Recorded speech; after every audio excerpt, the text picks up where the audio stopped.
Okay, welcome to the Ableton Live user group for Manchester. So I think there's quite a few new faces, so show of hands, who's new? Hey. Wow. Yeah, yes. So pretty good. Did you take it you all found out about it through Instagram? Yeah, that is the way to go. So I've been trialing that, just sending out the kind of the ads. It's like a 10 quid or something, and it's worked quite well. In the past, we've always had like the same regulars filtering in and out, but it's good to see lots of new people. Are you all Ableton users as well? Yeah. Yep. All good. A lot of this, I mean, I say on the, obviously I've been asked to do this by Ableton, and it's kind of like, I don't know if you know about Ableton user groups, but they're all over the world. Any city can have one. Ableton asked me to be the rep for Manchester back in 2019, so I've been doing it since then. But I try to tailor it so it's not just Ableton users. I want it to be kind of like a way that different musicians can connect and work together. I've set up a Discord, so if people want to collaborate or you've got questions, you can kind of post it in there. Because prior to the Discord, people would just be DMing me, and I might take until the end of the day to finally get around to answering. But now I'll see that pop up on the Discord, and by the time I get to reply, someone's already answered it. So yeah, I want it to kind of be a bit more community-led. And the thing is as well, it's sometimes if you want to collab with a vocalist or you need a drummer, it's hard to kind of like put that message out, so just add it in the Discord. That's what it's there for. So cool. So someone asked before how regularly we do them. It says regularly as I can find the time to do them. We've got 4 booked in this year. Normally it's about like between 4 and 6. If anyone's got a bespoke thing they want to do though, just let us know. I have put a questionnaire out. I think it's on the Instagram. I'll post it at the end of today as well, just to kind of get a feel of where people are at in terms of like technical know-how, what kind of topics they'd like to be covered. And in general, if you've got something that you really want to know how to do, let me know, and I'll figure it out if I already know how to do it, and then we'll do it as a demo. So I've done that loads of times. So those are the meetings for this year. There's the Discord. I think everyone's scanned it by now. I had to download the app. Oh, yeah, grab it. Yeah, no worries. Thank you. No worries. Instagram, you already know about that. That's how you got here. So a little bit about the group. Kind of like I said, it's yes, we can go into the technical detail, but I've also done kind of sessions on the psychology of making music, how to get out those creative blocks. Got it so that other users have come in and done demos on what they're working on. So we've had quite a big, an eclectic mixture of things that we've covered. We had one of the lecturers from the School of Digital Arts come and do a session on mixing, and then a month later a session on mastering. So yeah, whatever you want, we can kind of tailor it. And the way I kind of pitch it to people who don't know about the user group is you've got YouTube, manuals, the internet, where you can learn it all yourself, which is difficult. And then you've got a 3-year production degree on the other end of the spectrum. So you either committing to that or figuring it out yourself. I feel like we sit in the middle, somewhere in the middle there. So it's like rather than you have to figure out yourself, I can probably dive in and give you like a demo or help you out. But it's obviously not going to be as comprehensive as like an actual degree. But it won't be as expensive either. So that's the kind of like plan for today. So Colin, who came to one of the previous sessions. We were talking about remixes, and it turns out he had some stems from an artist he's friends with, who he was like, I want to do this remix, but I don't know how. And I was like, okay, let's do it together, and then I can show everybody the kind of process from absolute beginning right to the end. So that's the plan for today. In the beginning, I think we'll go through, and we might end up going through that quicker, the first section, and then in the afternoon, like the second session, go into a bit more of the detail.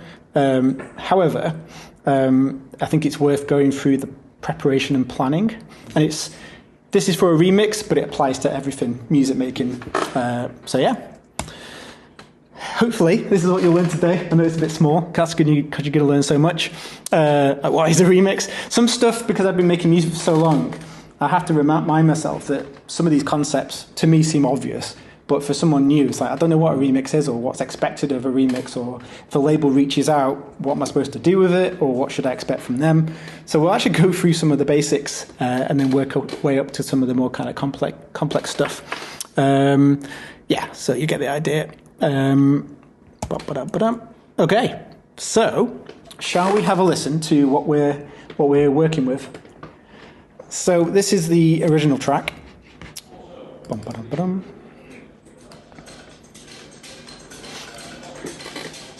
So it's called Sons of Lagos. So it's a Afro house tune, specifically Lagos, Nigeria. Yeah, no worries. Hello. Welcome. Grab a seat if there is one.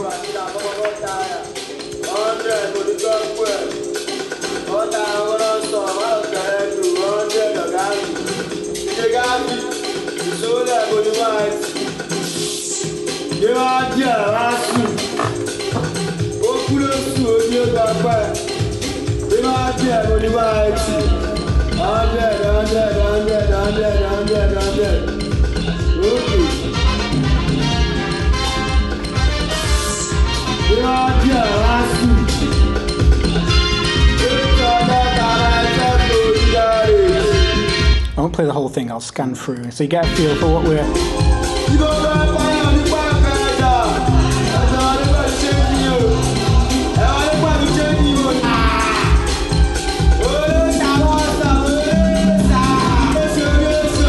So what we noticed with the track was it was very much focused on the vocalist, and it's interesting, but we found out all the details about who the vocalist was. It's like some guy that's like yelling at bus stops and he's calling out all the local areas. We've actually gone into Google Street View and checked out all the different areas in Lagos he was calling out to give us inspiration. But it was interesting because it's almost like the musical elements were kind of quite pushed back so that big strong vocals in the front, which kind of pose some challenges from a kind of creative point of view. So we'll go through the process and like what we did to get around it and stuff, and we'll play the end result. But yeah, you'll hear some of the stems as well.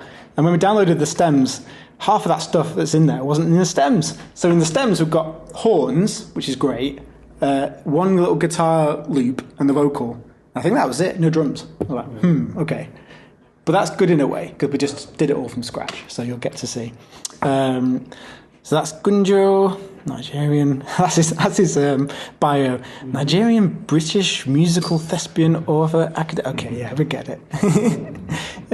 Modest, that was in there. Cool. So, preparation and planning.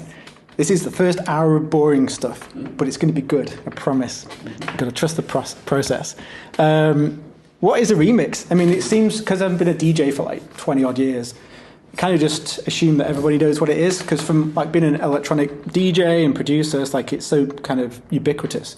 But they're not that new. It's kind of, I think it kind of in Wikipedia mentions it's like, the kind of reggae dubs would like do a different version. That's the kind of Wikipedia thing.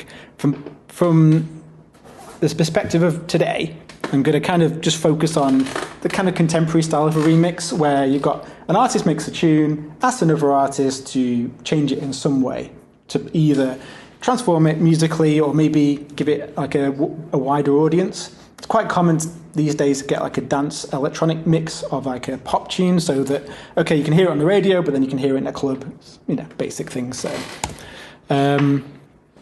So in general with a remix, depending on where you're at in your musical journey, maybe you just started, or maybe you're still studying, or maybe you've got a few tracks released, it kind of can be just a mate or someone in the Discord or someone else from the user group say, do you want to remix my track? Which is kind of like a personal reach out. Or when you're kind of a bit more established as an artist, that'll be a professional request. And like I said, normally what happens is you'll get a record label reaching out to you. And normally, like a remix will be released at the same time as the original mix. But sometimes an artist will say have an album, and then 6 months later they want to do a remix package of it, so it might come out a bit later on. I apologise, this is super basic stuff, but some people might not know. And when signing up for a remix, if it's not just doing a favor for one of your mates, it's very important to kind of get a written confirmation before you start. Like, what am I getting royalty splits? Can I charge a fee? Generally, it's kind of an equal split between you and the artist, and then the label still gets their bit. But it's worth checking, because if the artist was 2 people plus a vocalist, then you're going to get a split of that's like 4-way split of the net. It's like, So you might want to ask for a fee. I ask for a fee now. I set a fee so high that no one goes for it because I'm too busy. But occasionally they're like, okay, I'm like, oh, okay, should have gone higher. And kind of when you agree to it, figure out when do you need this by? What is the actual deadline? Because, we're going to release it in May. It's like, yeah, but okay, when does it need mastering? When are you going to promo it? When you kind of work back, it's like, actually, I need to get it done by the end of March. You're like, that's not going to be doable. So, yeah, just make sure it's like achievable. And then kind of once you've kind of agreed to it, you should get a link, normally like a WeTransfer or a Google Drive or a OneDrive or something. And in the ideal situation, you'll get the full track stems. Does everyone know what a stem is? Yep. And so it's already, you can just plonk it into your project. It's all in time. You've got the beginning and the end. Sometimes they'll tell you the key of the track, the BPM. Sometimes they'll even give you MIDI clips and like preset notes. Like this was Serum 2, here's the preset, so you can recreate everything. It's extremely rare. In fact, this almost never happened to me. It's nuts. You often get like a selection of stems. Like in this case, that track obviously had like loads of stuff in it. We got about 20% of what was in there. I've had tracks to remix where instead of the stems, I've got like a 32-bar loop of some of the bits. So I'm like, okay, your track had that loop doing different things later on. So I've had to kind of get their loop and then create variations using audio techniques. And sometimes you literally just get a handful of loops and you just got to wing it. So good to check before you commit. Make sure you've got everything you need. Oops, scanning away. Okay, so I know this seems obvious. Stems look like that. So you'll get a folder, and then you extract it, and then you've got stems. This mouse is fiddly. So thankfully this one, the stems themselves are nicely named. So it's telling us a BPM, telling us what the stem is. And then when you pull them into a project, it'll look something like that. And we'll check out the stems in the second section. That all makes sense so far. I know we're in the basic section. It's going to get more advanced later. So kind of when you've been asked to do a remix, some remixers just like whatever the genre coming in, they're just going to make it into their own tune. It's like and sometimes that's what the label or the artist asking for is they want to just get your flavor of track in their track. But sometimes it's worth having a listen to the kind of original genre and seeing, okay, what can I do to kind of enhance what they've got and transform it in a little way? Is this remix intended to open it up to a different audience? Am I just trying to make something that could be playable in clubs? So it all kind of depends on each individual track and what your kind of vision is for it. Obviously, for this track we're going to show today, it was already kind of like an Afro house track, and Colin's an Afro house DJ and really likes that genre. So it kind of made sense, okay, let's do an Afro house remix. But it's already an Afro house track, so okay, how can we transform it so we're keeping that vibe but do something new? My favorite kind of remix is the one that takes something and then transform it into a new area. I've got loads of examples, which I might show you in the break time. Some remixers don't even listen to the original track. They're just like, I'm just going to do my own thing, which is fair enough. Whereas I always try to analyze what's good in the first one and how can I kind of transform it. So I'll go through the planning of references we did for this one. Remix examples. Okay, so I'm going to quickly hop over to Spotify and show you a couple of tracks I remixed, just to keep you an idea. So this guy, Jaap Lichthart, Dutch guy, Dutch name. I'll play you his original, and he asked me to do a remix, so. Not too loud. So for this one, I knew the artist, we're kind of like friends. He plays some of my tunes, I play some of his tunes. And I know the label quite well. So I went through the label and had to listen to the kind of stuff that they're releasing at the moment. I went through his kind of recent DJ track list to see what kind of vibe of tracks he was liking. just to get an idea of, because I could make a track, I could turn this into a dark techno tune, but like probably not appropriate for what they want. So I made some notes, went through and kind of got the right vibe.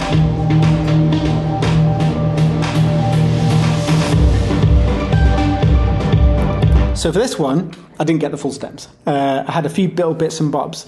And this really cool kind of like plinky, arpy thing in the middle is the thing that I use to... There it is. So that was the thing that I was like, that's my focus hook for the remix. Like, I'm going to develop that into a new idea. I like some of the percussion stuff. So I thought, oh yeah, really, really cool. Could he give me like 4 tracks as options to remix? So this is the one I thought had the most potential. Because for me, that thing, that kind of arpy thing, I'm like, that's going somewhere. But I felt like the track kind of just stays at that level. And kind of just stays going at that kind of level, which is fine. So now you've got those sounds in your mind. This is the kind of remix version.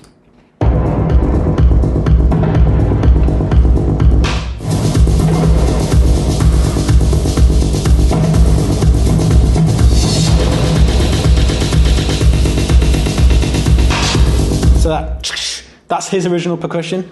I'm like, right, I'm going to incorporate that.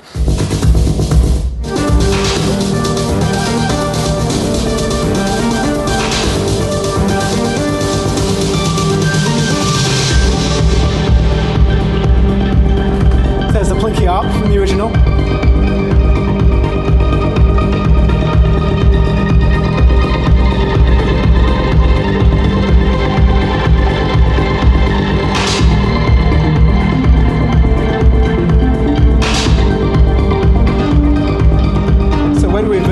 Chord progression to his, like complementary but similar.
Keep self-indulging myself, but you can hear some of the ideas from the original in there, and you kind of took them and kind of developed them into like a new direction. And then obviously once you've got that kind of, okay, I know where this is going, then it's just kind of embellishing it as you go along. And again, because it's in the kind of roughly the same kind of style as the kind of music they produce and release. Here you go. Absolutely love it. And the label goes, great, excellent piece of work, success. So, you know, obviously I could put have like done the perfect remix that was completely different style. They might have hated it. It might have been a good remix, but might not have been appropriate for those. Another slightly different example. So I've done a few remixes for Tilt. You'll know who they are. Yep. This one was quite an interesting one because the original had a few elements in there. This is much more of a transformation, for sure. I'll quickly go through and see if we can pick out the sounds that are transformed. Very different.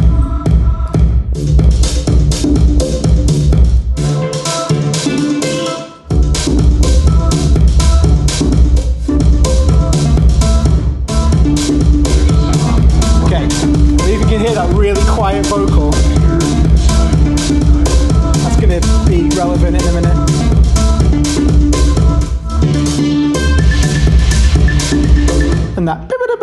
that little kind of like clavy thing.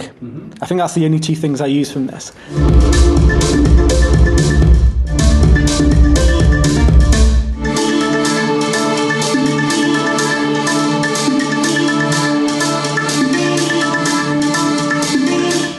Yep. So for that one, I'm like, right, I wasn't that keen on most of the original track. I was like, I like the vocal. That should be a bit more prominent, a bit more of a hook. That kind of like, I use that in a different context. It's totally different. It's in the same key.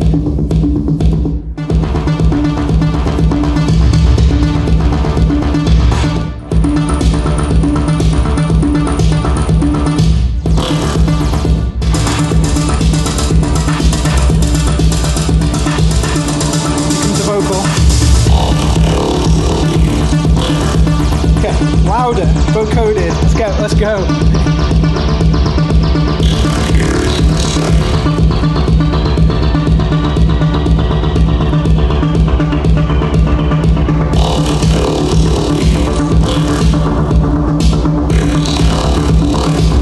So vocals now is like, rather than it just being like a background thing, like commit to it. It's like, so that's the vocal. That little like quiet little mumble thing is now, that's, yeah. And then later on.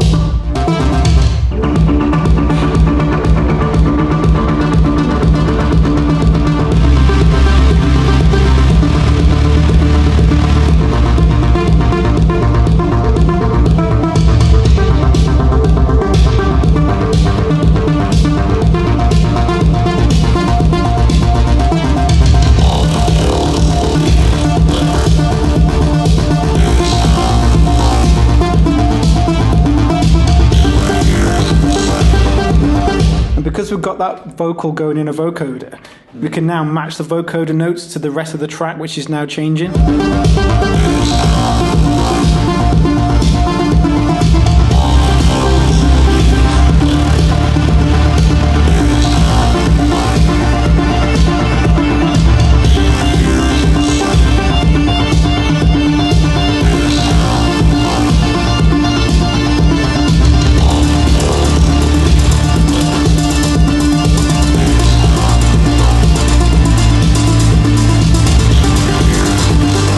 So remember that little clav thing we heard from the other track?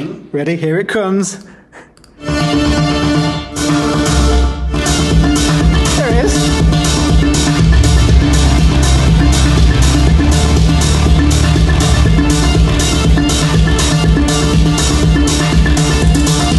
So that was probably a remix with a much more of a transformation.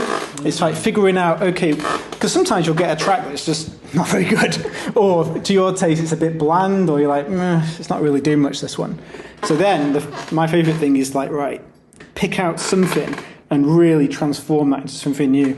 I've not got the feedback from that one, but the guy was like super impressed, which is great for me because the producer of Tilt used to produce tracks that I grew up like buying, like all the old Tilt stuff, and he was like, oh, this is the best remix ever. I'm like, I grew up on you. Which is cool. Kind of came full circle, which is nice. Okie doke. So, creative process. How many of you struggle to finish tracks? Everybody. You've come to the right place.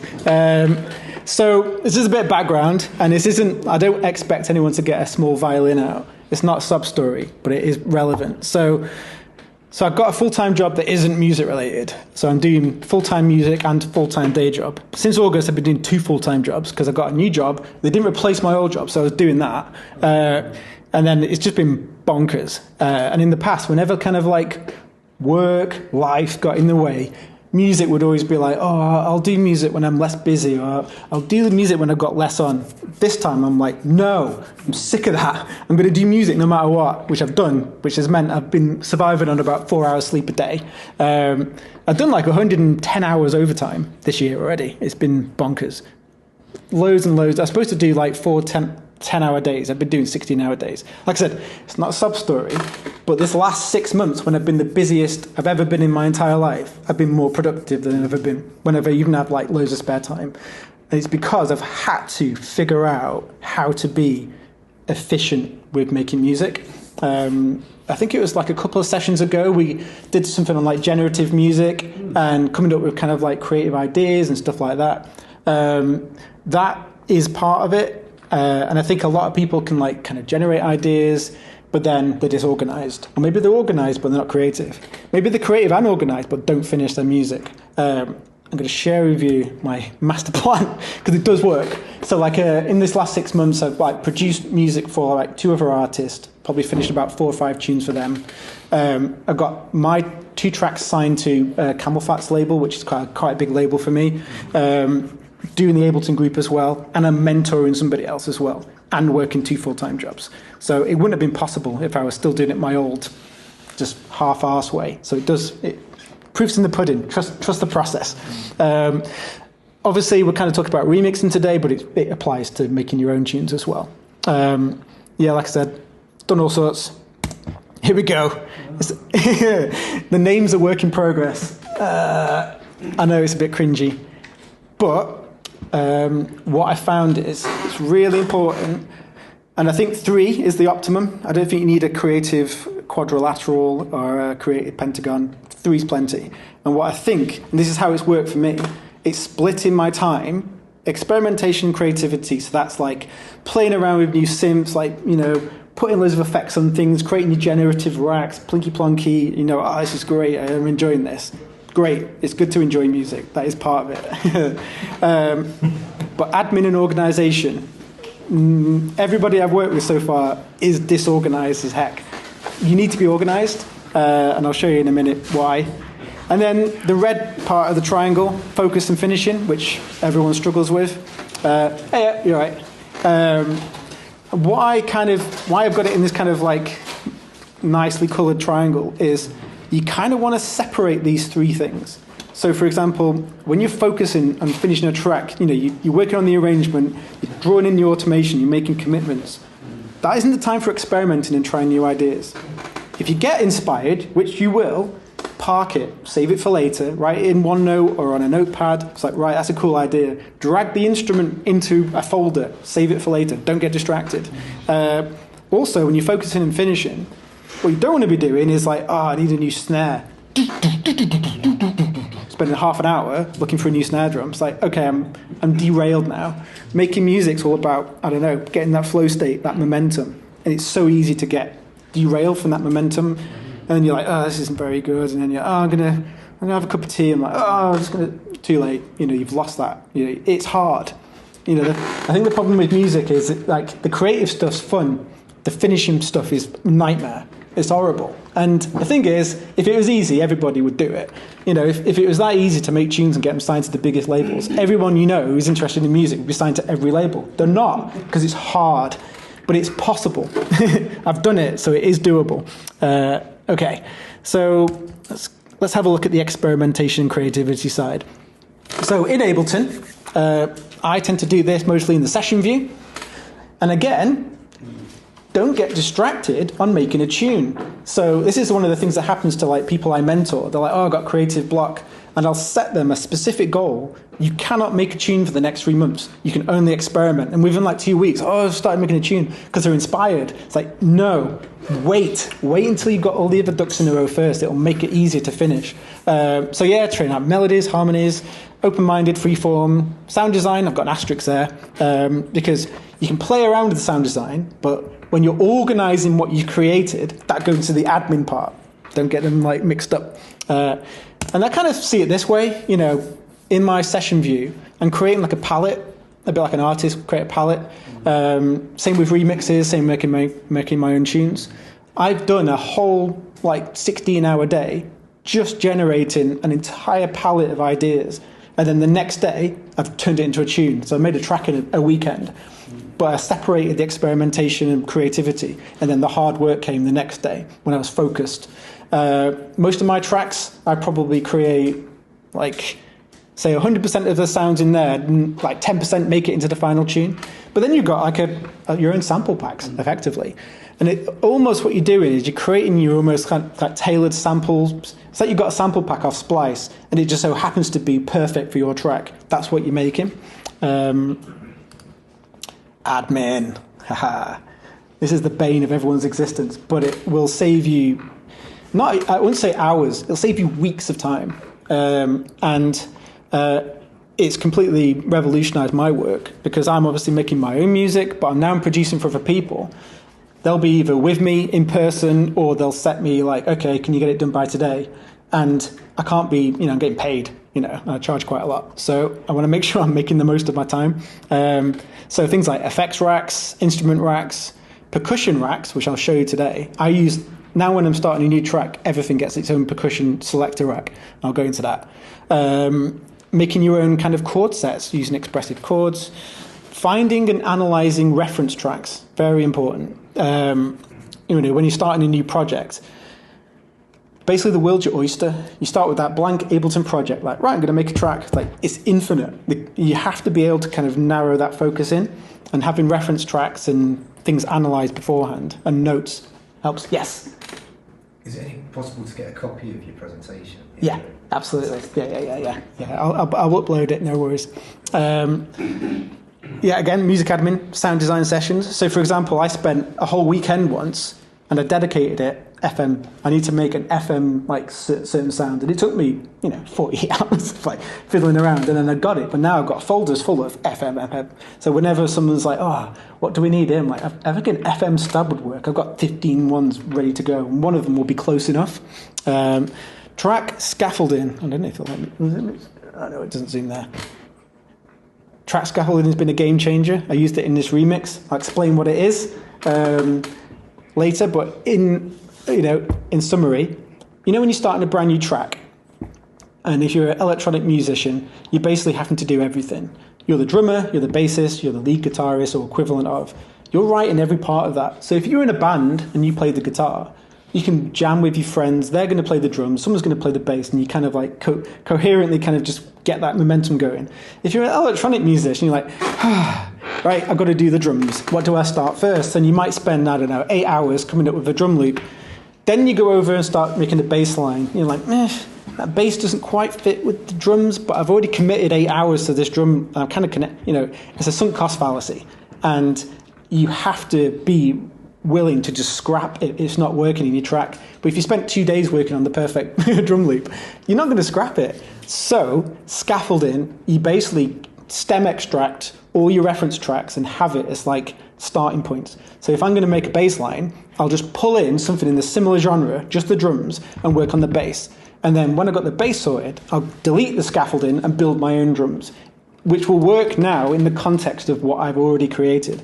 So this is kind of back and forth process where you're not committing to stuff, so you're able to be flexible and keep going. It just speeds up the process, and I'll show you what it looks like. Any questions? I know I'm flying through this. I'm trying to stick to the timing.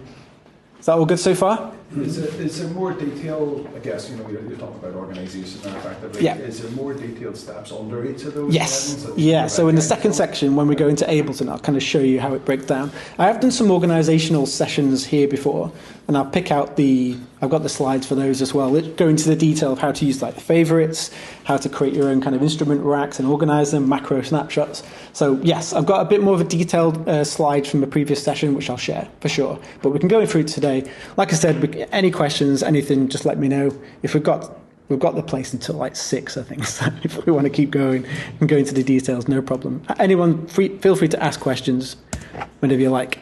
So that's what most people are like. I can't finish music, or I get started, but I just get frustrated. That's because your studio is like that. And I don't just mean the physical studio. Your samples, your presets is that. How are you supposed to do anything? It's a nightmare. And I see people doing it I wish I could. And you just get disheartened because music's hard. Making music's hard enough, but if you're an electronic music producer, you're also a sound designer, a mixer. You're wearing all these hats, and each one, you could probably do a undergraduate degree in each area, and you're having to try and figure it all out yourself. Make it easier for yourself. That's what you want it to be like. That's what it looks like. Look how everyone's blood pressure dropped. That's what your sample folders need to look like. That's what your presets need to be looking like. That's what your Ableton project needs to look like. It's just going to make it easier. Okay, focus. Hard hats. It's the hardest part. It's hard in terms of actually mixing, automation. It's detailed, and I think the final part of music making is the least rewarding and the most hard, because you might spend 4 hours and it barely makes a difference to the track, but it has to be done. Like, it might be, okay, it might take me like 4 or 5 hours to do like string articulations, tiny little like legatos here and there. It's like, it's just admin work, it's work. So I currently work as a producer, and people send me their track when they've got it 80% complete, and just pay me to finish it, because it's, you know, it's a skill, and it takes a lot of effort. Oops. Sorry, what was the last one? 80%. 82, is that it? Oh, the 80% rule. Yeah, we'll get to that. Yeah. I've got more stupid made up rules, but they work. So obviously, in the kind of experimental stage, you'll be in the session view, coming up with loops and ideas. In the focus and finishing is predominantly in the arrangement view, although I do nip back to try ideas in the session and then pull them into the arrangement if I like them or not. And this is where you kind of, like I said, it's hard because you're committing now. Not only committing like in the actual project, it's psychologically, it's like, this is it. You know, it's like, up to this point, I'm going to make a banger. It's like, now it's like, am I going to make a banger? Because like, if I finish it today, then I probably haven't, unless I have. So yeah, and again, don't get distracted, because as you're going through, I've done loads of tracks where I'm like, right, I'm making a melodic techno tune, and I come up with a sound that's like, oh, this is great, but it's like it's a mellow disco sound. I'm like, what am I doing? And I'll just like literally grab it, save it for later, continue on the thing. And then ironically, that melodic disco thing is the track that I ended up finishing before the other one. So just don't get distracted. 80% rule, trademark. Yeah, another one of my made up rules. But what I found working with other producers is the thing that stops them making tunes, you know, because I'm pretty quick. I can make a track from start to finish in about a week now. And I don't use templates. I start with a blank project each time. And all my tracks are all dead different. You can check them out on Spotify. There's no consistency at all. So you want to be an imperfect perfectionist. I'm just slogans galore. It's brilliant. But what I've noticed with people is they'll be like, right, I'm going to spend... And they'll work incrementally through the track. So in the first 16 bars, I want to get this intro perfect. And then before I can progress onto bar 32 and bring in the bass line, and they never get past like a minute and a half of the track, because they spent all day and it's like, no. You have to get something that's good enough that it isn't going to distract you. It's like not like doing your head in when you hear it in the track. Get it good enough, leave it, move on to the next thing. Because yes, go on. Yeah, I was just going to ask a question about, can you embed metadata information in your files? Metadata into the files in Ableton. Yeah. I mean, so you can have tags and things. Oh yeah. So the library has got tags. Yeah. You can add. I mean, I use MIDI clips as notes. I literally just type notes to myself in the project. Okay. Do this next. I'll show you. Yes, absolutely. And what I've noticed is like, if you do the 80%, right, I've got like a tom loop here. Is it good enough? It's good enough for now. Later on, when you've added like bongos and congas, you're like, do they go together? Right, I'll tweak them a little bit.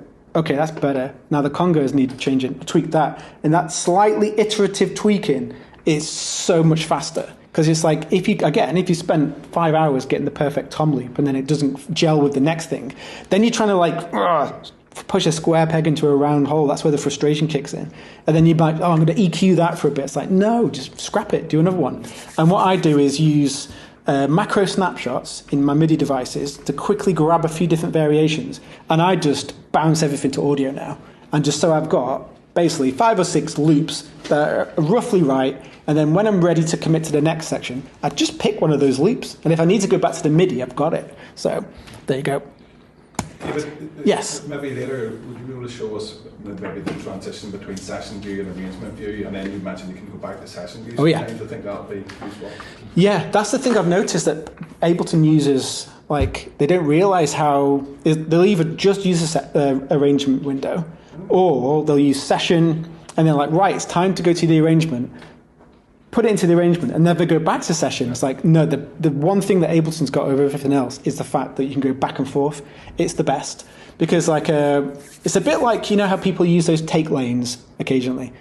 I don't know. I mean, Ableton's added it, and I think it was probably because people say, "Why have you not got take lanes? You know, everything else has got it." I'm like, because they're rubbish. Take lanes are crap compared to the session view. Session view is like the most detailed like take lane, but in a take lane, so you have to expand it and look at the different takes you've got. Just do takes in the session view. You can name them. You can color them different colors. Then you can drag them and put them somewhere else if you like those takes, but it's not for this track. So yeah, I never use take lanes. I just use the session. That's what it is. It's miles better. So anyway. Sorry, can you grab clips from the session view and then save them? Yeah, oh yeah. Yeah, yes, indeed. Yeah. So say we're in here, and we've got so say we've got some clips. Let me go to my samples. Yeah, I'll grab a scaffolding. So, Like a MIDI loop or something like that. Yeah. Yeah, so say you had like an even, so say you had like an audio loop, and say you even had some effects on it or whatever, I don't know, a compressor, an EQ. That entire thing, we can call it good idea 1. You can literally just drag it into your project. So I have, in my kind of focus samples, I should have one here, like a synth snippets or, is it in there? Yeah. Oh yeah, track elements. You can drag it into there, track elements, and it just saves it. There you go, good idea So 1. Just drag the little... Just drag it into your library. That pulls in, that remembers the compressor and the EQ as well. Yeah, so if I go brand new project, don't That's say. a whole track. Can you do a clip as well? Like an Well, individual. look at that. Yeah. Wow. Yeah. I haven't taken that before. It's the best. The whole thing just like saves. Just while we're in here then, can I ask what a macro snapshot is? Of course. Yeah, absolutely. Let me go for my focus instrument. So focus instrument. There we go. Yeah. So let's see if we've got something that's got something set up. Has this got any macro snapshots? Bum. There we go. Oh yeah. So Chiral is like a really cool like synth from the Fours guys. So I've mapped all these macros, as you can see. Yeah. So see this little tiny camera icon? Yes, Bop. yes. So say I like this sound. I'm like, okay, create new and call this preset 1. Yes. And then I can go through and try all sorts of, what about that? What about that? That's cool. And call it cool 1. And then you can just recall. Yeah. Which is really cool. Obviously, synths have their own presets built into them. This is better because you can have your own Ableton devices. Okay, this serum, I'm going to map a couple of the things that I'm going to change, but then everything else is going to be Ableton devices, and then you can just macro them all. And if you like it, you can just create all the. And again, if I save that back in there, and then reopen it, it should have the macros that we just created. There you go. So you can create all your own kind of like presets. So I've got it in my DJ template, that hybrid setup, I've got macros set to change the presets of my outboard gear using like program changes, and it changes the effects associated with each preset. So some presets on my synth is like quiet, so it's got a gain increase. Some of them are a bit dry, so I add some effects. And all I have to do, I don't even need to look at my screen, I can just use my controller to just select it and everything updates. Does that all make sense? Thank you. Yeah. Back to the boring. Really good. Triangle? Any questions? I know I've flown through that, but I wanted to get over the prep planning stuff. That's really good. Yes? I don't have a question, but I have an observation point in the fact that your organization is one of the best I've ever seen. Oh, yeah. You see my yeah. I've told you this before, but I need to say it again. You need to write a book. I'm just listening to Jason Timothy at the moment. This like the mental game of music production. You know what I mean? And it's great. I mean, I've written books in the past, right? So you need to write a book, seriously. So if I go over to, this is still part of organisation.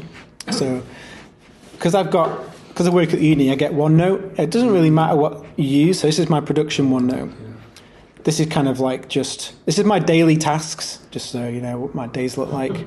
And then I'll break it down to individual tracks. So, okay. Is OneNote part of Microsoft Office? Yeah. Yeah. I think if you want to, It's going to have to be sign in. I think if you want to sync things over like OneDrive, you need a OneDrive account. Yeah. But I think it's like £8. OneDrive, can you use OneDrive? Yeah. Yeah, because OneNote, basically, weirdly, the default setting, it plonks it on your desktop or something, which obviously then you can't share it. But if you save the OneNote notebook into OneDrive, then you can have it on every device. So I've got it on here, so it syncs up on there. I've got it on my iPad, I've got it on there, I've got it on my work computer. I was making notes in here, actually. Where was it? I think I popped it in here. Plug into devices. So I was like already making a note of like, okay, what's the kind of percussion? So I was made a note of each type of African percussion that we've come across, so that when you're searching on Splice, you're like, what the hell is a djembe? What's a crin? It's like, you might not know these. It's like, well, just, spend half an hour learning what they are. And like, what's the context? Imagine if you never come across a drum kit, like a Western drum kit before. You'd be like, what's that thing that goes, wait, what's the, you know it's a hi-hat, you know it's a snare, but it's only because you know it. It's like, you need to know other things. You don't need to, but this is my autistic way of doing things. But it helps, because now if I'm going through and someone sends a loop, I'm like, oh, djembe, I know where that goes. I've done them. Oh, that's more like, that's the thing that's close to a tom. I can figure out where I'm going to put that in a drum rack. And then in R1, I even started making a note. So in that reference list, as I was going through listening to Spotify, I was making notes of like, okay, so that track had, it's got a nice transition. What did they do? How would I try and approach it? Afro stab. So these are the things I've ticked off. So it's you kind of going back and forth between the references, going back, and then after I went through, I realised from the references that Colin had sent through, there's broadly two types of like Afro house tracks that he was into. One is the kind of like semi-commercial, where they've got fewer elements and like some quite big bold vocal part, and it's all very quite well produced. And then the other part with the kind of actually Afro house tracks that I play, it's things like Cairo. So it turns out there's some of these tracks I've been playing in my DJ sets, and those ones are a bit more progressive, a bit more hypnotic. So rather than it being in and out in 4 minutes, they might like just build over like 7 minutes long. So it's like, okay. And then you realise in those tracks there's like lots of different melodic layers, and the percussion's just kind of there, not really changing, and they're just building up that kind of vibe. So you're kind of just getting into like, you're analysing it and listening to it over and over again. I'm there going on bike rides, going fishing, just in the car, it's kind of gets in your head, and then eventually it starts to kind of gel. But you need the organisation to make notes. So what I'm doing is I'm making notes so that when I'm coming to do an admin session, I'm not like, oh, what do I do? So I know what to do. I've got to do all this. So every time I come to an admin session, I've already got a OneNote of actions to do, and I just work through them, and I just see it like a job. And then when it's like, okay, some of these things I don't know how to do it, that goes into the experimentation session. I'm going to spend like a day sound design trying to nail that element. And it's a on the referencing track. Would you ever pull that into Ableton itself? And if so, how would you do it? Spoiler alert. I don't want to spoil this session, but yes. Oh, I can wait. No. I can give you a sneak preview. Let's have a look. Yes. And it's really good for, and I will show you it properly later, but this is what it looks like. Does that all make sense with OneNote? I think there's I think Google has an equivalent. I mean, Apple devices have notes. It doesn't really matter what the thing is. It's just something that lets you sync across multiple devices. Because you'll be like just knocking about, waiting for the buzz, and you'll have an idea because you're listening to stuff, and it's in your head like, oh, write it down in OneNote. It just means when you get home, it's there, rather than, oh, I need to email it to myself. Just let technology take all the legwork out of things.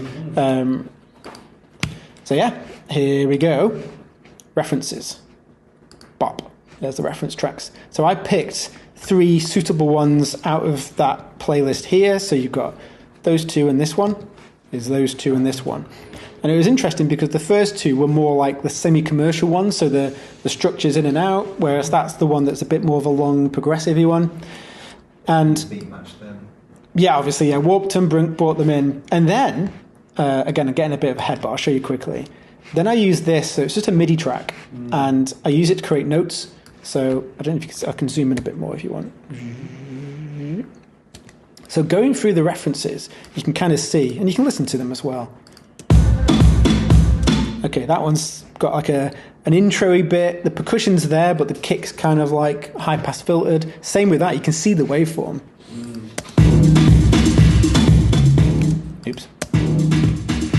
and then the kick comes in there. So I've made a note: intro, 16 bars, high pass filter kick, and then bar 17, kick and bass comes in, and then they've got a little mini breakdown at 32 bars, and then the first drop is around 1 minute 30. Now you don't have to stick to that. It, again, 80%. Is this structure, if I stick to it exactly, is it going to get me 80% of the way there? Yes. It takes away all the kind of complexity of like, what do I do here? It's like, use it as a frame, just a starting point. You can completely change it afterwards, but just gets you in, because when you're in like arrangement view or you're in that kind of loops mode, you can get so used to the thing being played over there over and again. One of the things you notice, when people make a tune, their first tune is like 11 minutes long. It's always miles longer than it needs to be, because you don't really know what the cue is to scrap it, and it always sounds weird dropping it out. But then you look at references, you're like, oh, they only play that for like 16 bars, and then they go to a breakdown. I hadn't considered that. Try it. And then once you've got it mapped out, you can still tweak it afterwards. It just helps you just not get stuck in the detail. Anyway. Sorry, just to, I don't want to. No, absolutely. The direction. Absolutely, any direction. Physically, how do you drag that in? Because you've taken it from Spotify. Oh, I downloaded the tracks. Yeah, so some of these tracks I already had. Yeah, I mean, just you can buy them off Beatport, or you can do other things. I mean, I just tend to just grab them off YouTube, so because they're all on YouTube. Just save it off YouTube and pop it in. But like I said, sometimes if you've got Apple, iTunes or whatever, you can download it, whack it in. So once you can't just drag it from Spotify. But yeah, you just save it as a WAV file. Yeah. I mean, I just grab it as an MP3 because again, it doesn't really matter. We're not going to use it. We're not going to be using it to track. It's just for like the kind of referencing. Have I got it set up in here? Yes. So I have my references, 3 separate tracks in a group, which means unless they're soloed, you can't hear them. So this is our track. So you can solo it, and it'll deactivate your track and you can hear the reference. So that's handy. So you can quickly A/B. But I've also got Vox and Go span set up, which is a free device. And what I've got here is, it's too big, sidechain. So in span, you can pick anything to be one of the other kind of a graphic equalizer kind of settings. So because I've got my references set up and I can see what they are, I can just pick, okay, I'm going to compare it to reference 1, reference 2, reference 3. Let's pick reference 1. So the green is our track, and then the orange in the background is the reference track. So we can quickly see, okay, how similar is ours sonically to the references? Are they in the right ballpark? Or am I missing a load of low end? Or mine tend to not have enough mid-range because it sounds harsh to me. But then when I compare it, it's like, oh, mine's too soft compared to there. I have to go against my instincts and put more harsh stuff in the middle. And because we've got it set up in those references, we can just quickly compare. So reference 1, reference 2, slightly different.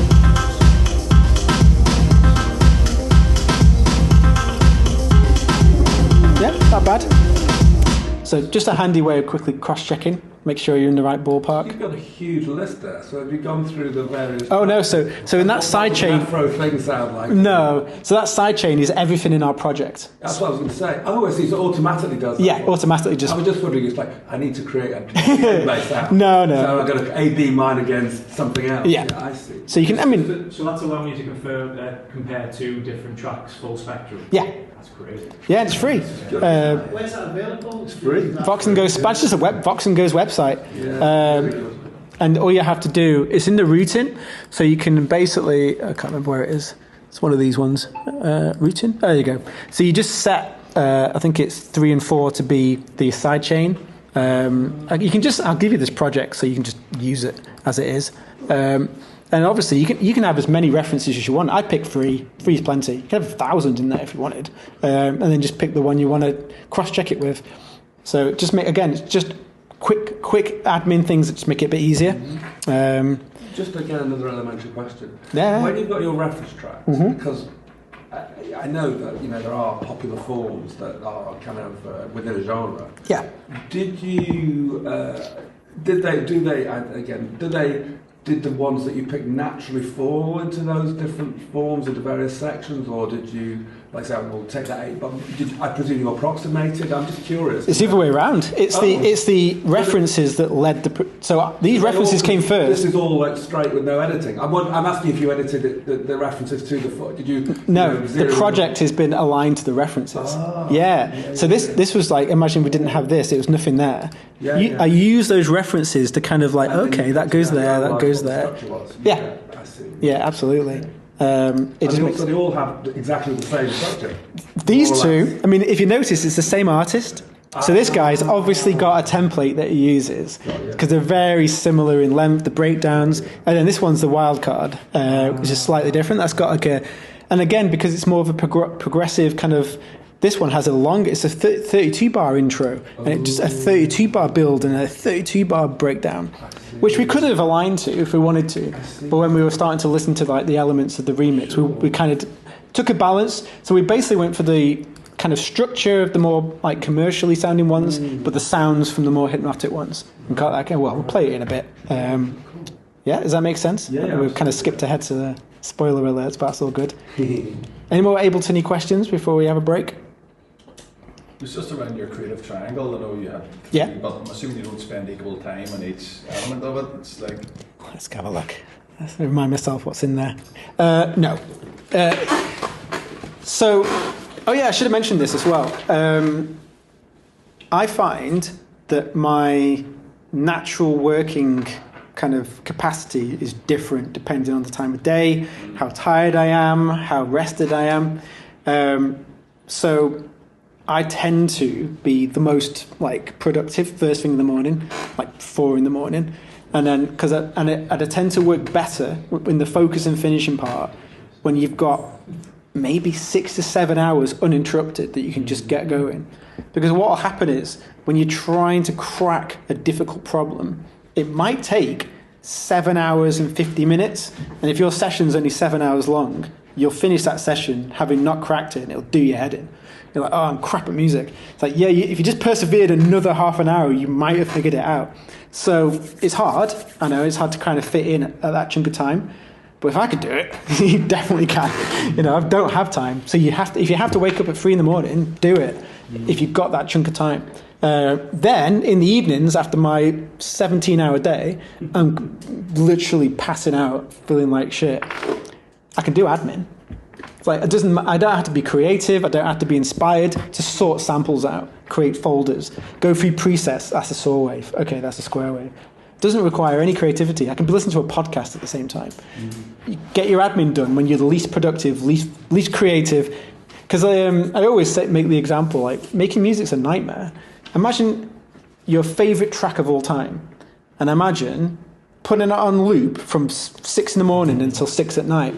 Just literally just listen to it on loop all day. It'd be horrible. That's your favourite track of all time. That's what we do.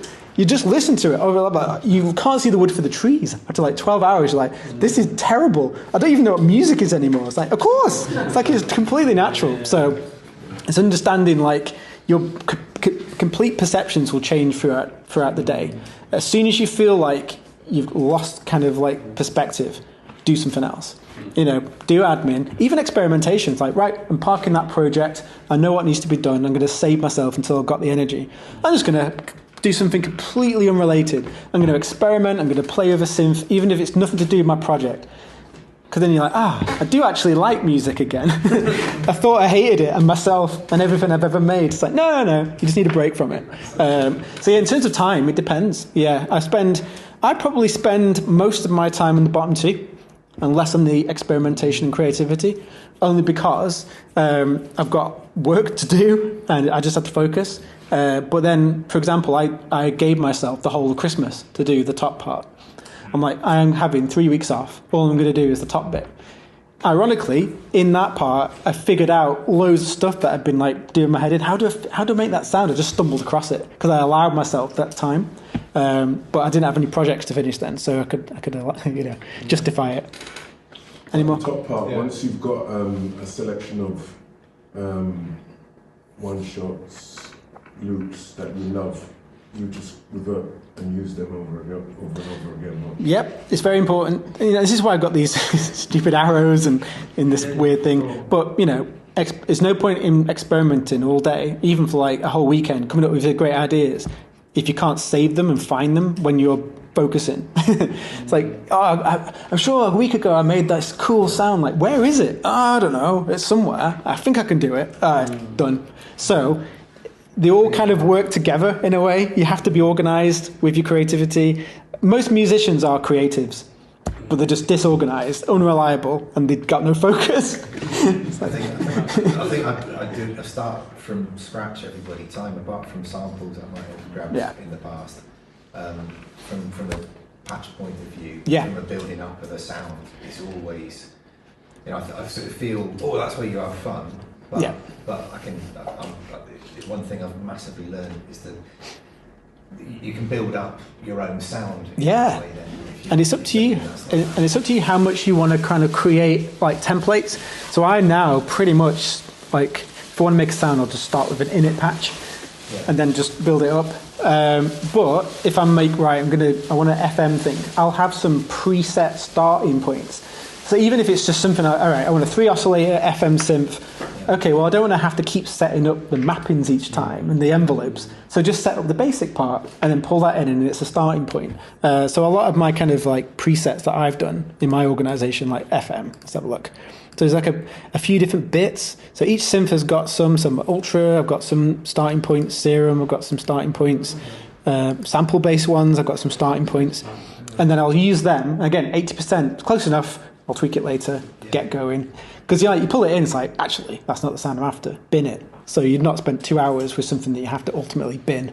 But yeah. It goes back to, I'm just thinking, I've got a mine now of old tracks that can go back through. Yeah. Actually grab stuff. Go through every project, save the bits into your thingy. So I think I've got it in here, actually. Let's have a look. In my Focus Instruments, I think I've got track elements. I think, so these are all... Save the bits, do you select all? Just drag and drop. Just drag. Okay. So these are tracks that I've finished, and I've just dragged in my favourite parts of each one, just so for next time, I thought, there's the Yak remix. There you go. Those are these sound parts from that remix I played you earlier. I just dragged them in, so I'm like, because you start a new track. It's flexible because it looks like you can just about grab everything. Anything, anything, any different type. Like a clip. Or it can be MIDI, it can be audio, anything you want. Drag it in. Just what I found the fastest thing for me is I've got a couple of drum machines. Yep. And the first thing I did, I went through every single preset and I exported it as MIDI as I was able to. Yep. So then on the left hand side, MIDI clips. I've got like 150 different drum beats, dance, techno, whatever. Yeah.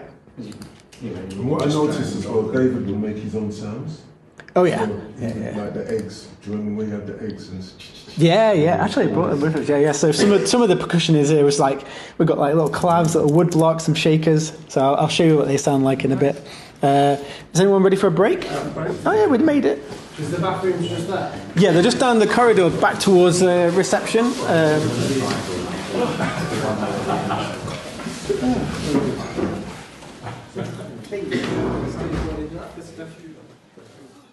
Anyway, any more questions before we crack on? All good? Yeah, right. All feeling refreshed and energized and ready to go? Right. So maybe open up this. So we'll start off with the stems. Let's set up my recording biz again. Let's switch this on. Is this kind of pace and speed okay for everybody? Yeah, all good?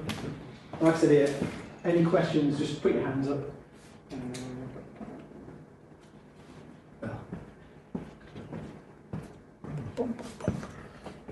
Okay, finally, let's get into Ableton. Let's do some work.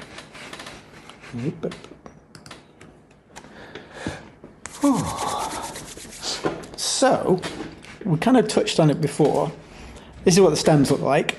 Is everyone kind of happy with bringing in audio, watermarking, things like that? Is anyone much kind of, I won't go into the detail there then in which case, because it is a bit, beginner stuff, which is fine.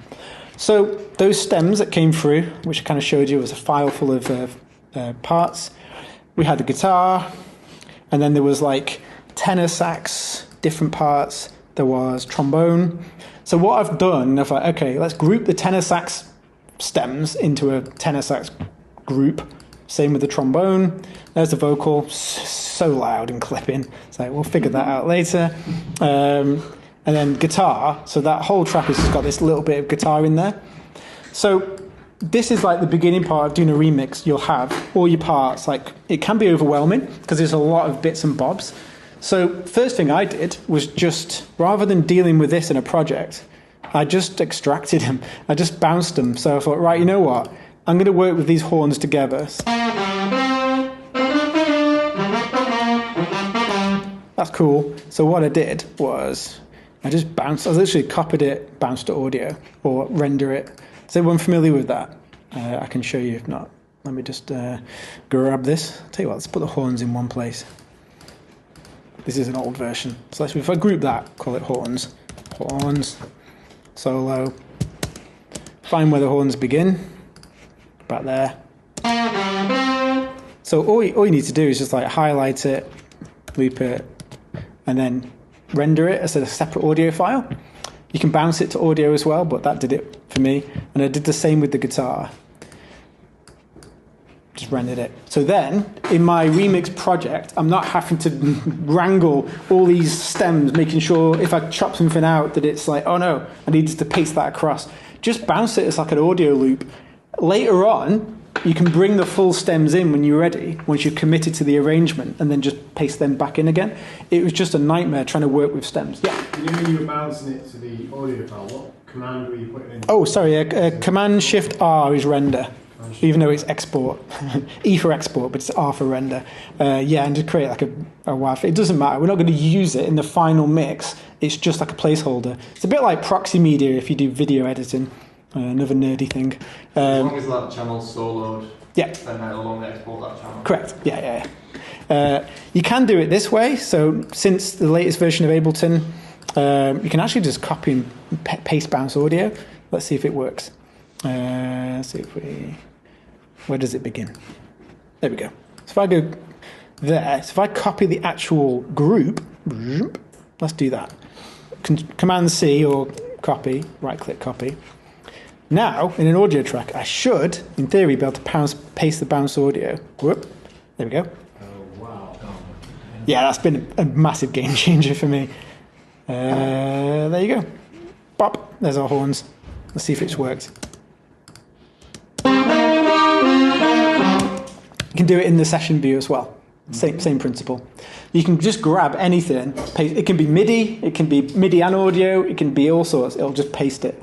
Because I used to have another audio track and record it in and listen to it through, get it in there. It saved me hours. It's one of the best updates. So rather than dealing with all these different parts and stuff, just grab what we're going to use. Horns, guitar, grab that, and then we're going to start a project. And it just makes it easier. Bearing in mind, we've got this project here. So later on, if I open number 1, give it a sec. Does everyone know how to just drag in elements from other projects into the current project? I'll show you. So here's our new project. So we haven't got any stems in here, we've just got the bits. We can now navigate to our project. So we can go to current project. I think it should be there. See that stems project is there. Mm-hmm. See how it's got this little triangle? We can expand that. There's our stems. There's our trombone. You can drag in just there, and it'll stay in the same order it was in the original project. So if you're getting a bit overwhelmed with a lot of stuff in your project, save a copy, call it everything. Next one, neat. And then you can still drag in stuff. It's not gone. And you don't have to open that project, bounce it, and then pull it in. You can literally just access your project. And you can access any project, by the way. So if you're like, the other day I was working in something in C minor, maybe that would work. Navigate to that project, just drag it in, see if it works. So that's another great thing about Ableton. You can just drag stuff in later on, pull it through. Jobs are good in. There you go. Does that all make sense? Yeah. Okay, finally, we get to the creative part. So let's go back and have a listen to some of our references. So, Ableton. So we kind of whittled it down to like I said, the kind of semi-commercial and the kind of hypnotic. I'll play a couple of these.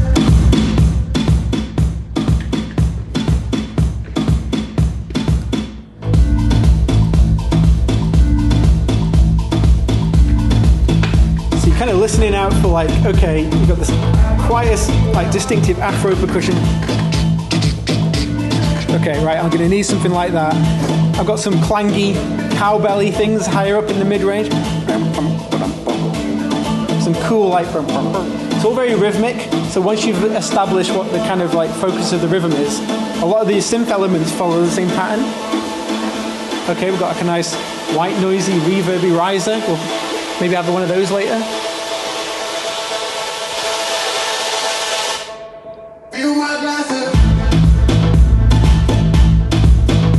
Cool. Similar. A little synthy thing.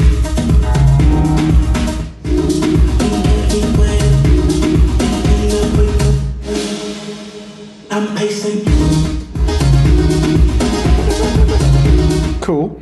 And this is one of our favorites. So this is the more like hypnotic-y vibes. It's like, okay. So I like the structure of those two, but maybe some more of the kind of synth layers from this one.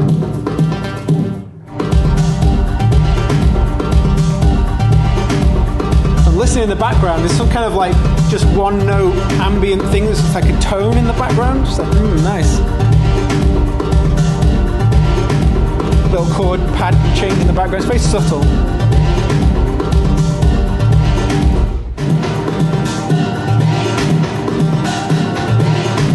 Very cool.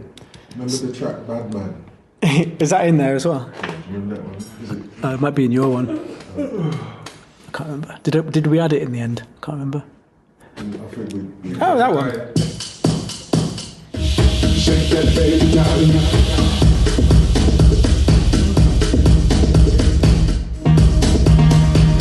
Oh yeah, there you go. Yeah. Dun, dun, dun, dun, dun, dun. You'll hear that soon. We replicated that. So the thing with like reference tracks, you're not necessarily copying. Like you could just replicate someone else's track. It's more just to get a rough flavor and direction. Like I said, when you start in making a track, you kind of got infinite directions to go in. You need to kind of narrow that focus in just so you can actually get something done. So my approach when starting like a remix is to, remember those tracks like those ambient-y sounds in the background?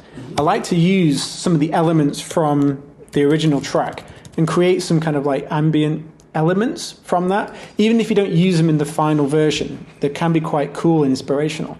Now, obviously we're making an Afro house tune. The drums and percussion have to be like top notch. They're really cool sounds. I don't want to have to wait until I've produced the perfect drum beat before I can start experimenting. So let's have a look at these. Scaffolding. So what I've got in my folders over here in focus samples, because we're focused now, and in the scaffolding section, we've got genre percussion. So in one of my admin days, I went through all my favorite reference tracks in particular genres and stem extracted the drums and then saved them in here in key and BPM so that if I want to grab in some Afro house things just to test out some ideas, I don't have to try and create a beat from scratch each time. So, okay, cool, yeah.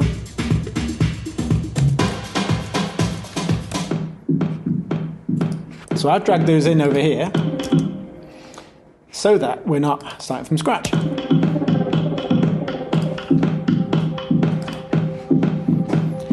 And again, we did this on our session, didn't we? Just went through and created some like just simple drone sounds in the background because those had those.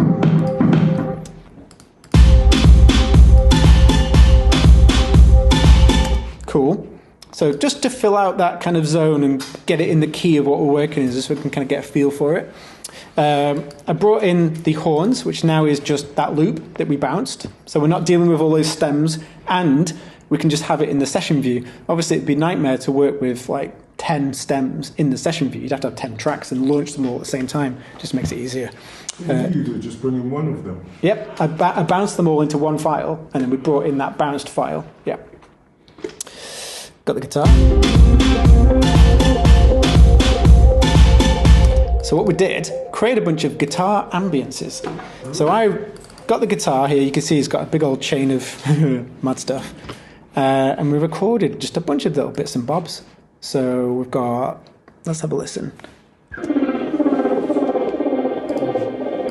So I created like just some sort of big echoes, big delays, and then like chop these up into little bits. Oh, I should play you the original guitars just so you know what it sounds like. Let me just turn this group all that, turn the effects off. So that's the guitar stem that we got.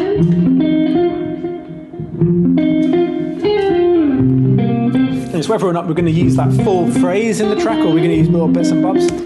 Let's find out. So I created a bunch of just ambiences.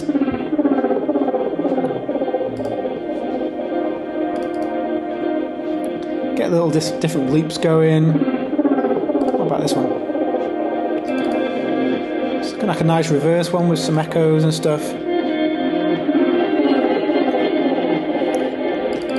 This one's quite cool. It's like a little dub thing. So that one was like affected and then we pitched it down just to get a good different feel.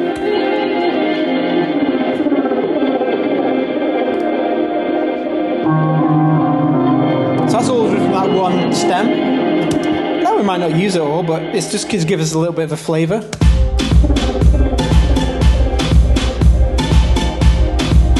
Again, we're just using a scaffold. We're going to change this later, but it's just so we've got a feel for the rhythms and the background. Recorded some live stuff. So I got some collabs and just like terrible timing, so we obviously quantized it. But they actually sound quite good.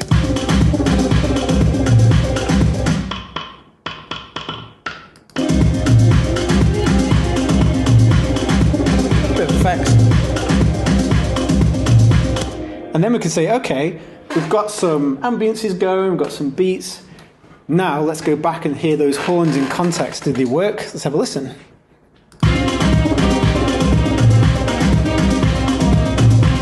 Yeah, quite nice.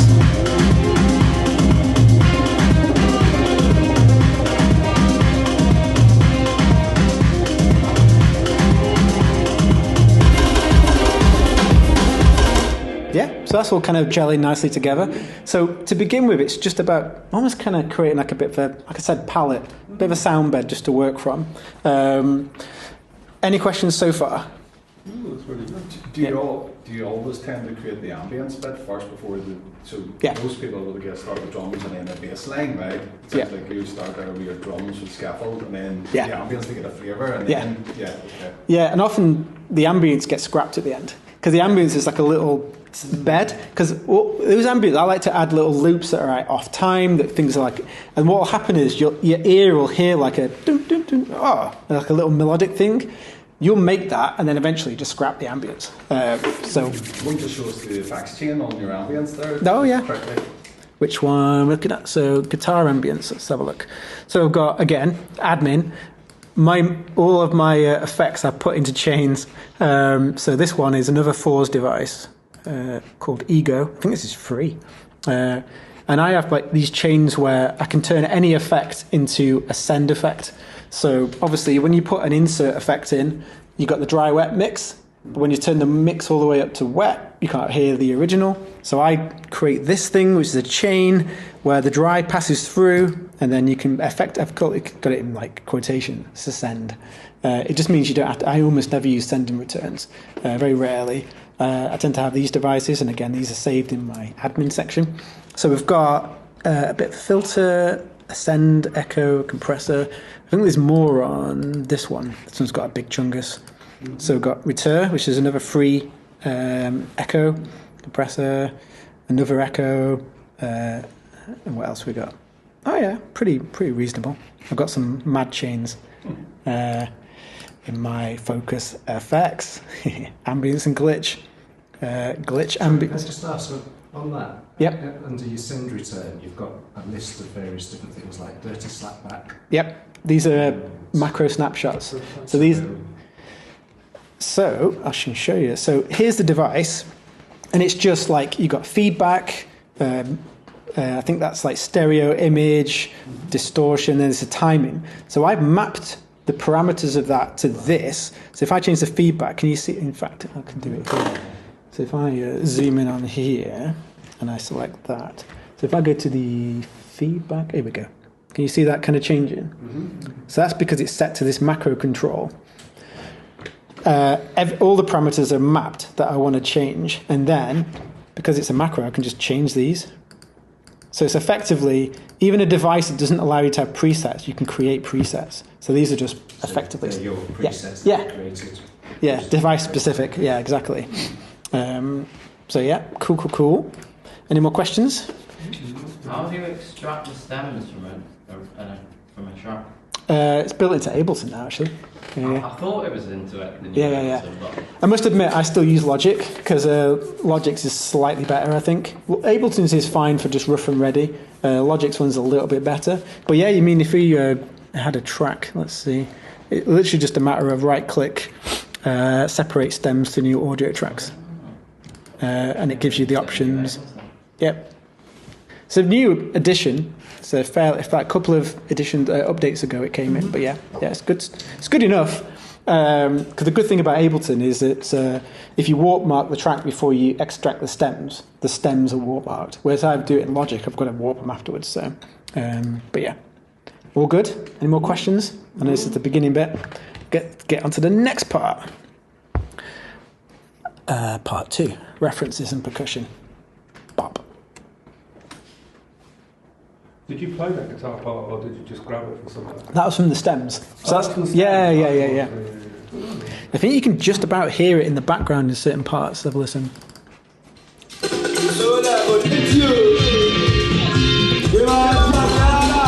Oh, there you go.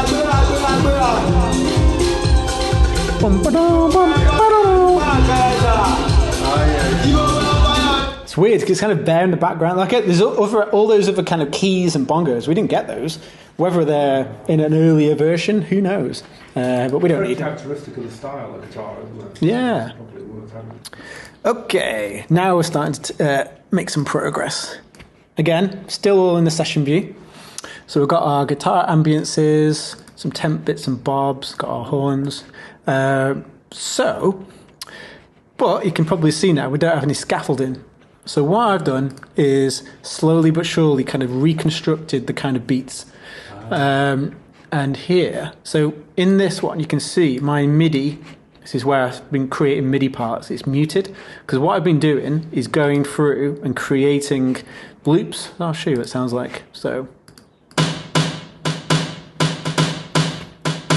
and what I've created just for this project, I created some selectors. So I just grabbed in, some Afro-y claps, just a selection there. And in here, I've got Afro snares, similar. Again, not loads, just a few. And what I've done, I've sent the MIDI from this, get rid of you, into the snare. So if I play a MIDI clip here, it plays in there too. I've got it set as in from Afro clap. It just means I don't have to keep copying and pasting it.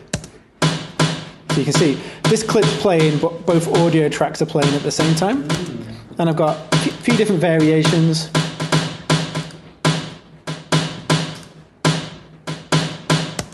And now I can kind of just cycle through. So I've got that going. Let's try a different clap sound. That's cool. See if it goes with a different snare. So you try in different clap with a different snare with different MIDI parts. And when you like it, you can just highlight the group, Control-C, paste bounced audio, and it just remembers it. So what you do is you slowly but surely build up effectively your own sample pack. So that's how I work. That's the 80% rule. So that's good enough. Good enough to keep me going. If I want to, I've got this MIDI. I can go back and tweak it perfectly, but that's good enough for now.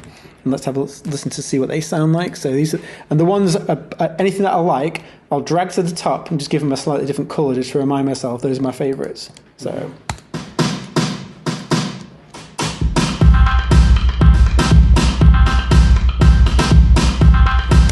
Cool.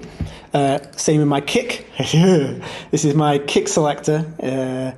I've got every possible kick you could ever need. I've got a selector that changes a rack which changes the genre of kick. So I think I've got about 700 kicks in here. This is an instrument rack, is it? Yeah, drum rack, yeah. So it's racks within racks. It's rackception. Yeah, exactly. Yeah. But what this means is my multi-genre kick selector, I've got one knob here which can choose up to 127 kicks. And then this one, I can change the genre. I don't know if you can see that over here. It's changing the genre, so I've got like... so each one of these has got thousands of... There you go. So each one has got all these kicks for each genre. So indie dance, Innovisions and house music and blah, blah, blah, blah, blah, blah, blah. Yeah. How much storage have you got? They don't take up that much space because they're just one-shots. So this device is just referencing kicks are like, I don't know, 400 kilobytes. And I mean, not big, are they? Like a little one-shot sample. Yeah. 2 terabytes is this. This has got my entire studio, everything on it, including my record box there. No, yes. Yeah, you'd be surprised. So the kick selector rack, very useful. What I find with dance music is the kick can completely change the vibe of the track. So I like to have this as MIDI.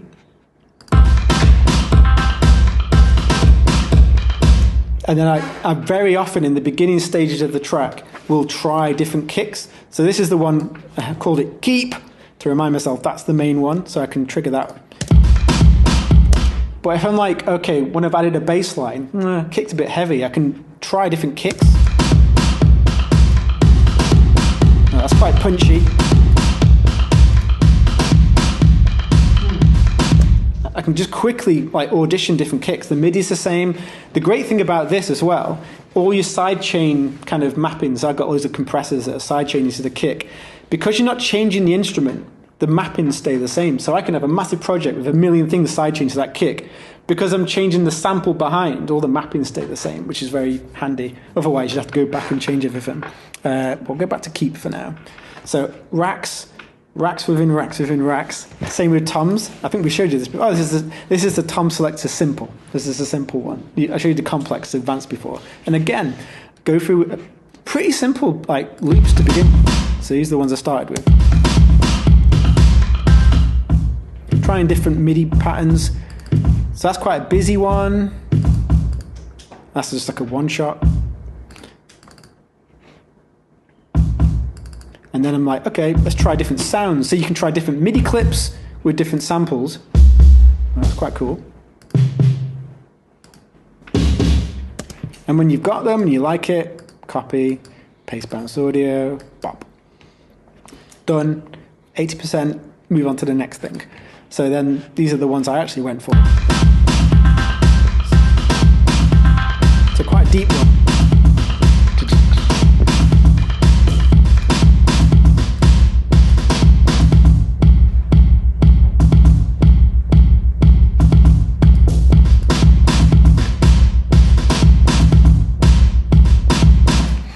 There's a bunch of live recordings we did, shakers and cabasses.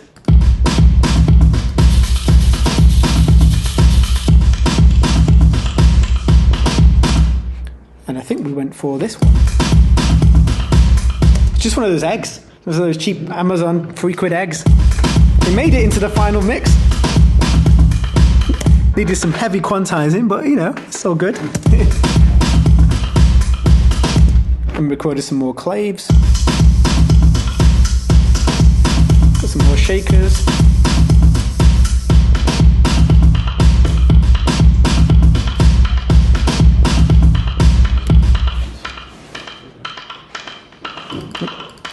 Recorded some reverse ones, got those mixed together. So that's how we start to build up the drums and the rhythms. The main thing for this kind of Afro house kind of genre that we're going for, it's quite simple, but the sounds have to be spot on. So rather than we're not using any loops at all. Or, we're focusing on the MIDI so that we can really precisely get the beats where we want them. I often, when I'm producing for people's tracks, they'll often give me projects with so many different MIDI loops. Okay, I've got this Afro loop, they're not related to each other. They're so out of time, you have to chop things up. So I'm tend to work in MIDI wherever possible. You've got the control then. Okay, so we've got some drums. Again, doesn't have to be perfect, 80% rule. Let's have a listen to that. And then we've got, where was it?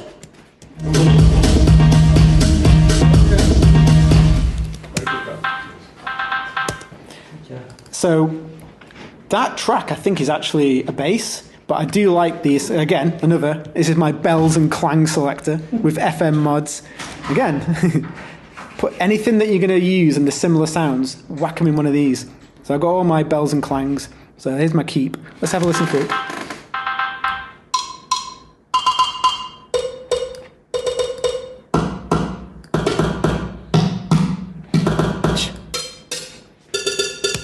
You can obviously go through and create billions of variations.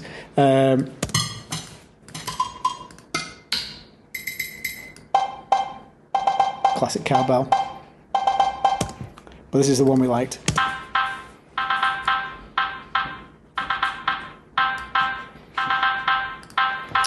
I think we created a few different variations as well, so that was like a straight one, yeah.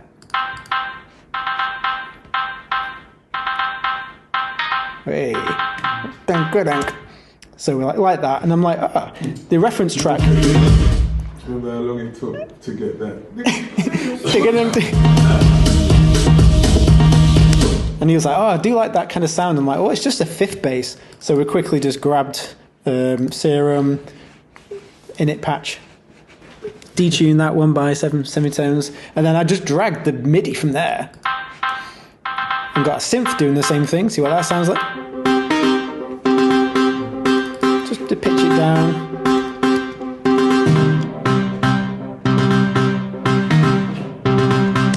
I'm like, that's cool. But like, is it going to like work with our other basses? So we'll put it in there and just muted it for now. We'll keep it for later.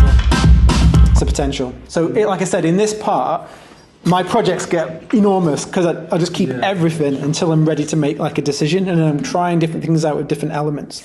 Okay, so we've got some like some drums there, pretty good. Got our ambiances.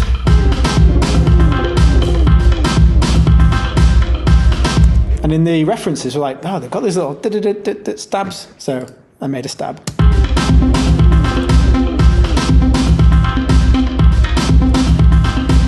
And again, this is a kind of sound, it's like very simple. So the thing with this is you're not changing the MIDI notes over time. You're changing the kind of like modulations. So I'll solo it so you can have a listen to what it sounds like. Which one was it? Was it?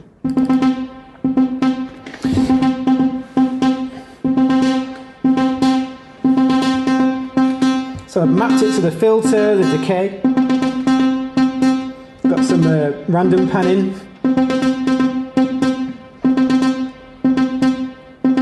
Vibrato. And finally, FM.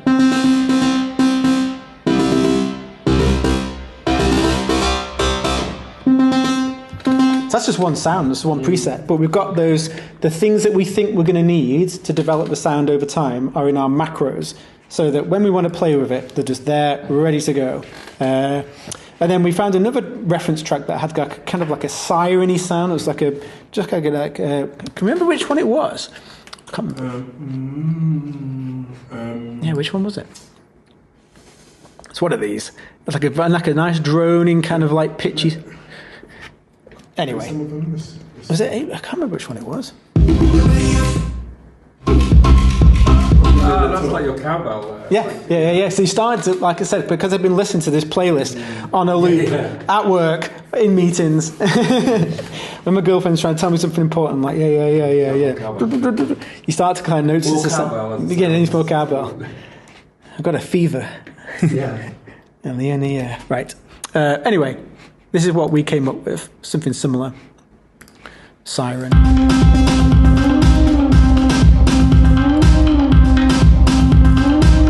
Again, some simple mappings.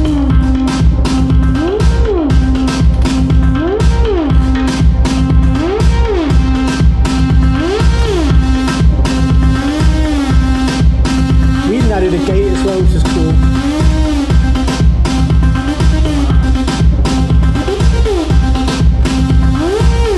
So that went into the potential pile. And it's like, okay, we're starting to get some interesting sounds. So again, at this point, before we get too committed, let's try to see how they work with our original stems.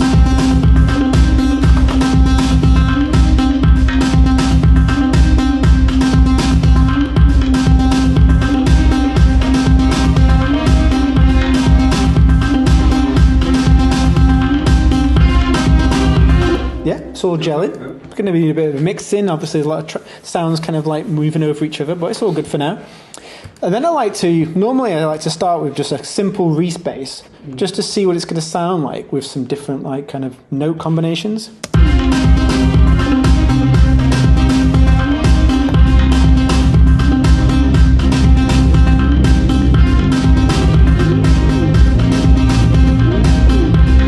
then you can start to kind of reharmonize it, so it sounds.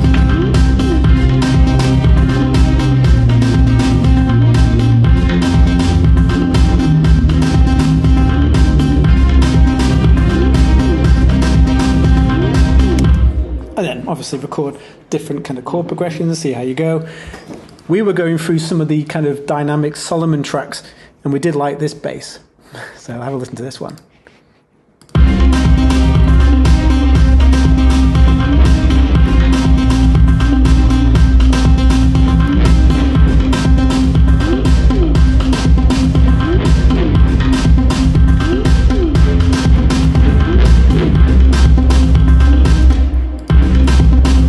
They are quite cool. So that's we're still in the references and percussion section. Any questions? So we're kind of building up some of the vibes. We're not committing to stuff. So like we've got like some of these things will probably clash and we'll have to pick one of them. But it doesn't matter at this stage. As long as your computer can handle it, just keep building up your palette of ideas. Because then when you're in the focus and finishing section, which we're going to come to next, then it's time to be ruthless and just cut away everything that you don't need. I always hate that though, when you have one idea that's like cool, and another idea that's cool, but it just will not work together. You know? Yep, like, group it, save it. Yeah, that's what it's for. And then the next time when you've got a creative block, you've got to have a folder of ideas. You're like, oh, I should finish that. Yes, finish it. Cool. Any questions before we move on? All good? Right. Now it's time. Right, well, this is going to be the final one, so let's check this out. So this is where I've even made a note on my OneNote. This is probably where there's going to be the most questions. It gets easier. I started with Ableton like 12 months. I only got it like 12 months ago, yeah. And like a year ago, I was sitting where you are, listening ago, and I was like, you know, what on earth? But actually, it does, when you do it, and it does actually get better. Yeah. You do start to understand it. My sessions, when I do Ableton sessions here, they always start off quite simple. They end up pretty complicated. I try to go in the full journey of what's necessary. I've used music tools for too long, and I'm just not saving what I'm doing as I'm going along. Oh yeah. I like my own sound. I think is how I feel about it. Massive learning today. Really inspiring. Okay. Here's the final remix. All done. So let's have a look. There's our references, and here are our notes at the top. Oh, by the way, I probably should have shown you this. The first thing, I always have my templates set up so that, you know, these little doohickeys here, I don't know if you can see them, the little plus and forward and backwards arrows, you can basically scan through your arrangement. So I always map these to the bracket keys. Back bracket, forward bracket. You can map it to anything, but I use those bracket keys because I'm not using any other key command. And then, see these little arrows I've got at the top? Next to things. So you can go in, so I can zoom in here, and you can just right click it. See in this area here where the speaker tool is? You right click there, add locator. You can like, new locator, call it anything you want. Now, you can kind of use those bracket keys to just skip through the track. So you can kind of navigate through the track, and it stays in time as well. So if we're over here, just going to get rid of there's a mastering chain on here that's adding a bit of latency. Get rid of you. So I can just like scan through the track.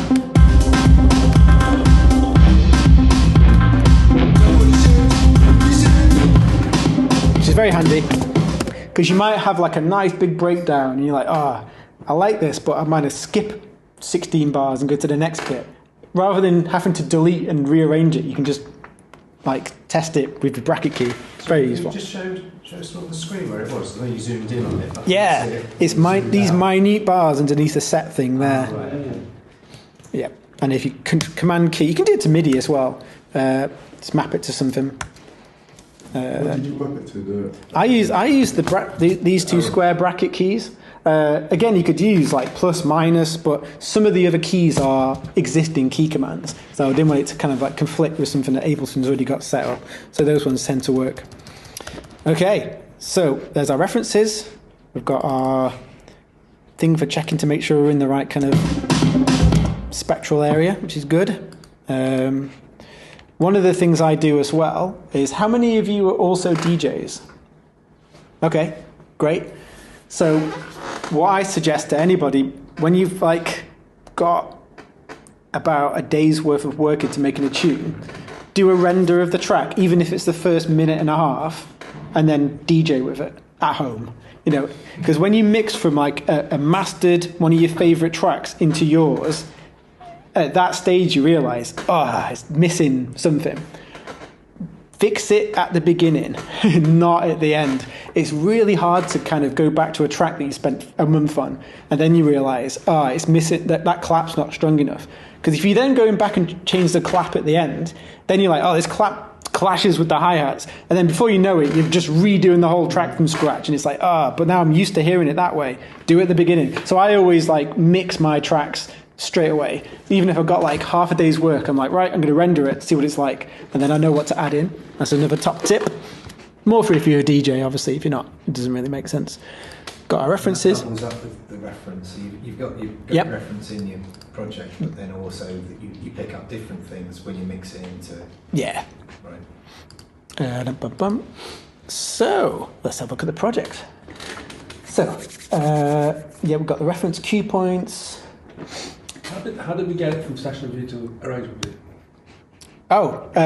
So imagine we've got the drums, and like I said, I've got all these kind of different variations. So I've got my tom audio loops. I've moved the ones that I like to the top.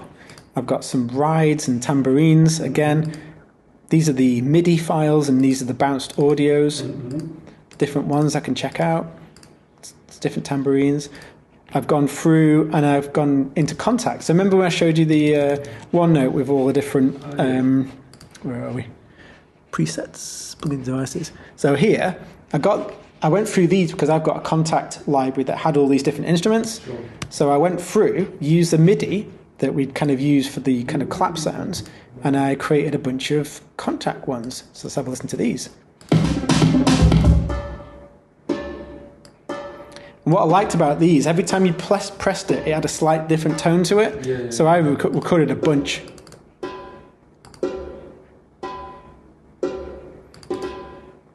Different variations. Right.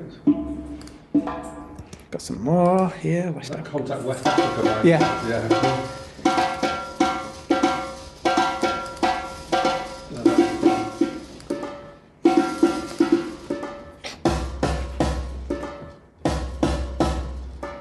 So in terms of getting from the session to the arrangement, I would literally look at my cues. I'm like, right, okay, intro. So I pulled my kick drum in, dragged it in, got my toms in.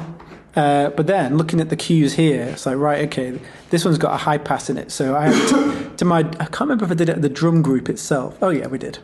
I've got a drum group effects on there. Let's just go to here. So you can see there's like a high pass on the drum group, just mixing in there, and I think I've got it on the kick as well. Let's have a look. Bum, bum, bum, ba-dum, ba-dum, bum. There we go. So in the reference, we've got an intro of 16 bars with a high pass on the kick. So I've got my kick, and I've got a high pass filter on it. Let's have a listen and see what that sounds like. So there's my high pass filter.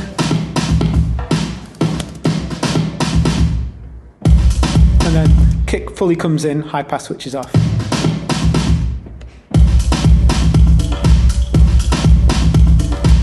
So going through, pulling in basically your palette of sounds that you've made, pulling them into the session, the arrangement window, and start to arrange it. What I tend to do is just grab the 16 thing in and just duplicate it across, and then delete out what I don't need. Did you record the track in the arrangement from session? You can do it that way. You said drag it in, what do you mean? Oh, literally. So say, for example, I'm like, right, these are the samples I want, this bunch. Yeah. Highlight, click, drag, and you can literally just drag and drop them like that. Bop. I play it in often, but yeah, it's much it's much more intentional if you I mean, structure in your head. I've made tracks by recording just me jamming in the session view. You can do it that way. Depends on the kind of track. This one is quite precise.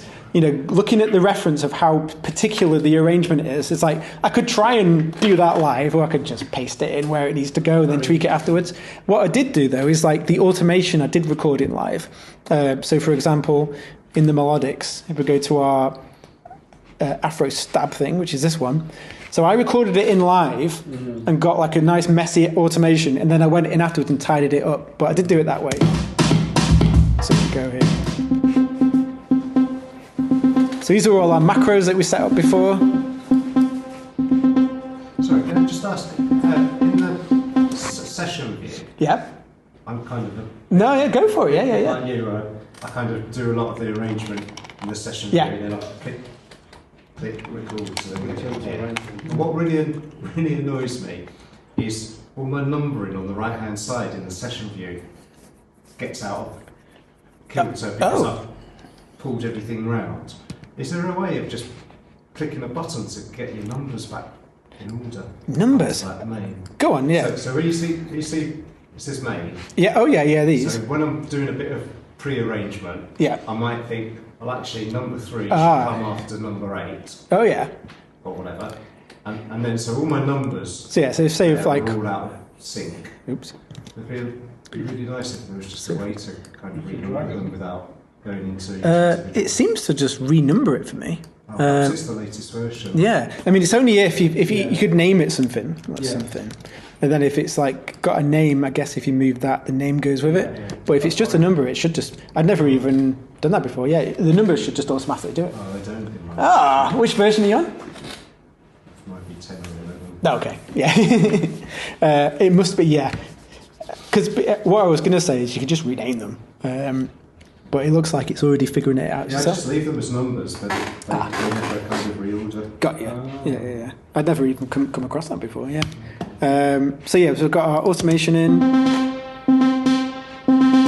So you can record it in, and it's if you saw what it looked like before, it's like lots of like messy lines. But then the good thing is I go in and then tidy it up. So for example, this thing opening up the filter, I wanted that to, as soon as the beat hit, to cut back down to a short filter. Obviously, if you do it like that, it's going to like be a slope, and then you're going to miss it and be too low. So obviously, just draw it in.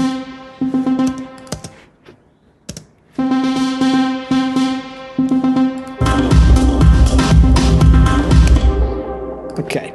So the other thing I do all the time: group everything.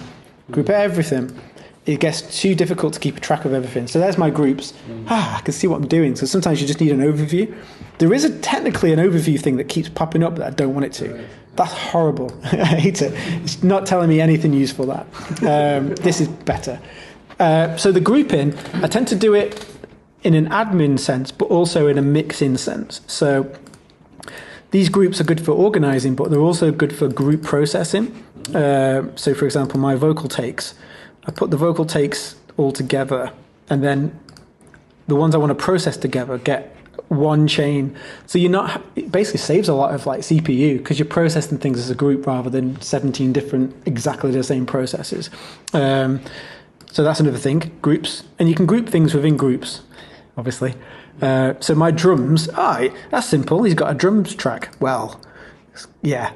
I've got rides, I've got one, Afro perks got one, toms usually have one. And then you can process the toms separate to the rides. The Afro perks got a little bit of parallel compression and a bit of clipping. Got our basses together. I've got a process where I can high pass both bass sounds at the same time. Melodics, what's in here? Yep, again, high pass. So there's our melodics. Does that all make sense so far? I know we've gone from quite a simple bit, and now we're into the full arrangement. Because I think that one of the things was like, how do you go back and forth between session and arrangement? So this is kind of like quite committed now into like the arrangement view. However, I did literally like try a different bass sound. So we had a bass sound before, and if I'm like, okay,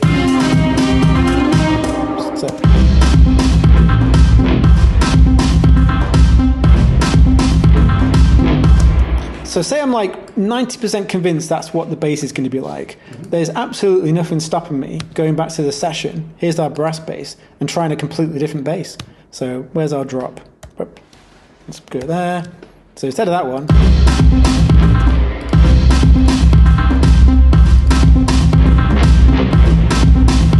so now I'm playing the bass from the session. The rest of the arrangement's still going. And that's just grayed out.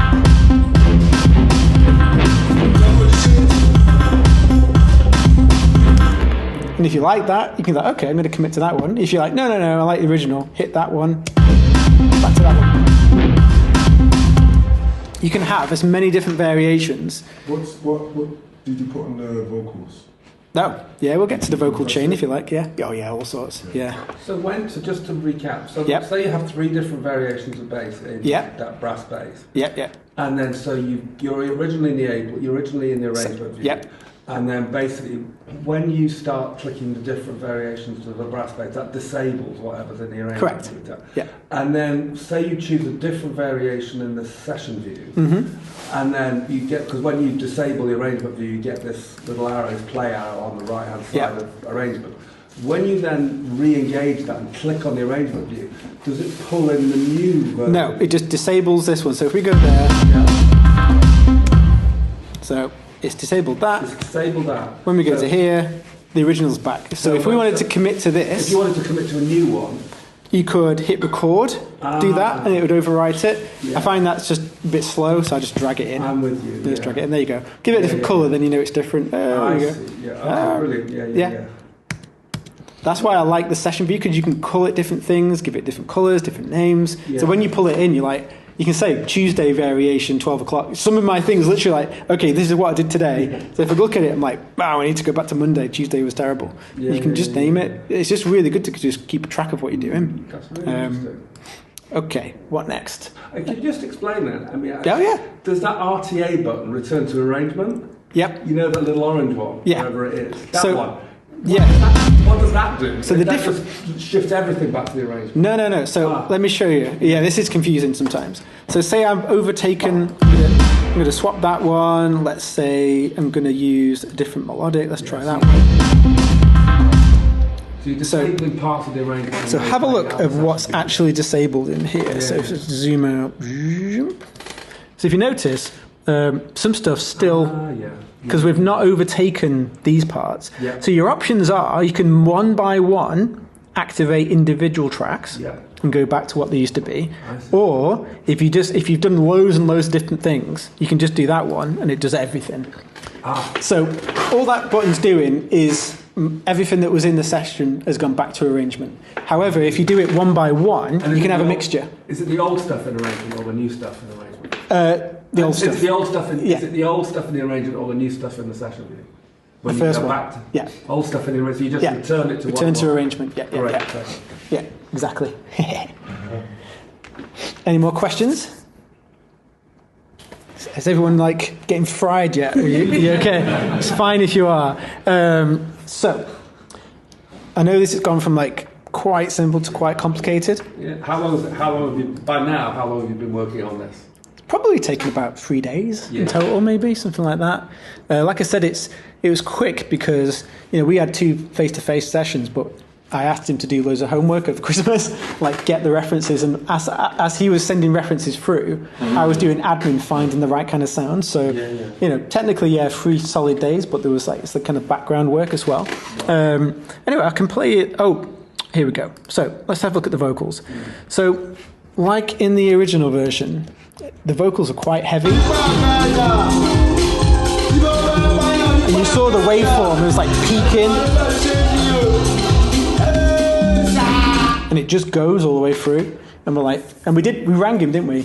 I rang him up in Nigeria, like, what's he saying at that point? And like, which lyrics are like meaningful, or which stuff is just waffle? We got the lyrics translated and sent through, so we tried to kind of go through and think, right, we can't have the whole block of audio in there. It's just going to smush over the track. So what we did was kind of chop up little bits into kind of like different bits. We kind of combine stuff into phrases, so I can show you. And in terms of the chain, it wasn't anything particularly mad.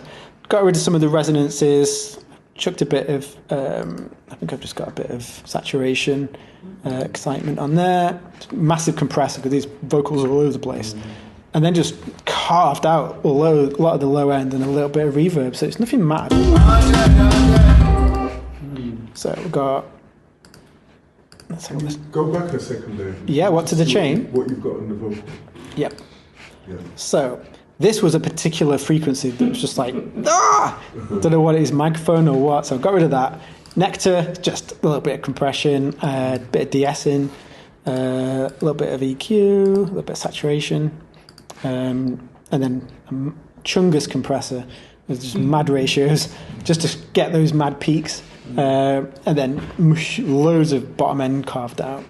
Actually, yeah, let's turn it on and off, see what it sounds like.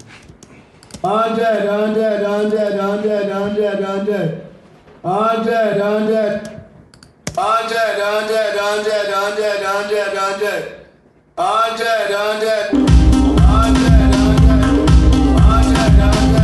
100. So we tried to create some kind of like rhythmic bits, stuff that are a bit more hooky phrases.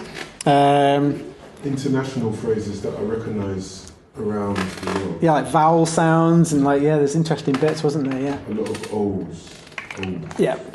And what we found out from the guy, like, Olorusha is like a place in Lagos, and like throughout the song he's shouting out this like place that like the bus goes on a journey past, and then he's also talking about people getting change, like spare me some change. So changeo, that's in there. So we're like, okay, we'll focus on those. 100 means you look 100%. You look great. Yeah. So we're kind of picking out the kind of, rather than it just being a big waffle, like, okay, what can we get out of this? It's like a bit more like hooky.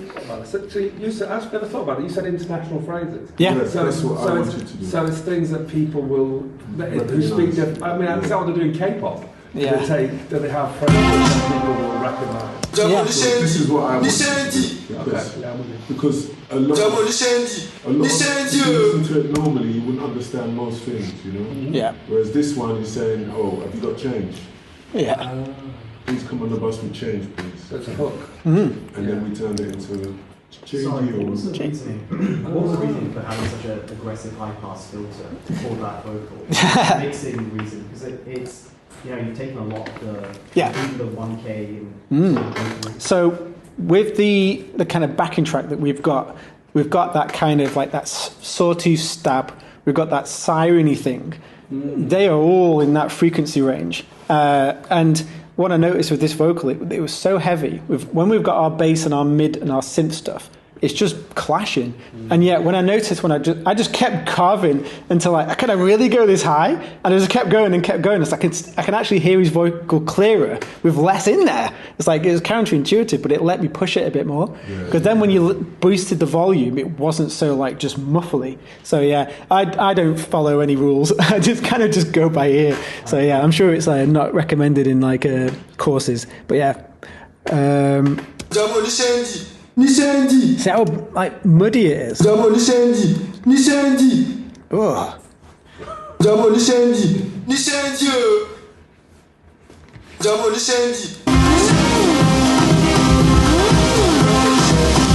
But yeah, that was the rationale behind that. At the very last part of the session we had, we did actually call the guy to say, oh, have you got any other tracks that have got any kind of like female vocals or something? And he says, oh no, this remix has to just be its own thing. I'm like, okay, fair enough. Because we were both kind of hearing from the reference tracks, a lot of them have like little, it might not even be full phrases, just like little like loops of vocals. So this is something I did unilaterally by myself without asking. But it sounds good. I actually grabbed some of the audio from the loops and the stems, whacked it into sampler, chopped it by transient, whacked it through auto shift, set it to the key of the track, changed the performance, and then knocked it up by, I think, 4 scale degrees. Whacked it through some of my many effects change. And it turned... So what's the original Olaris? Is that like a... What is that? Yeah, it's one of these takes. It's one of these takes? Yeah. So, and then you're transforming it? Yeah. I think this might be Olaris. Maybe it's in here. Vocals. I know, I deleted it. I tidied it up. Yeah, it was one of these kind of like takes. Okay. Probably like... Oh, yeah.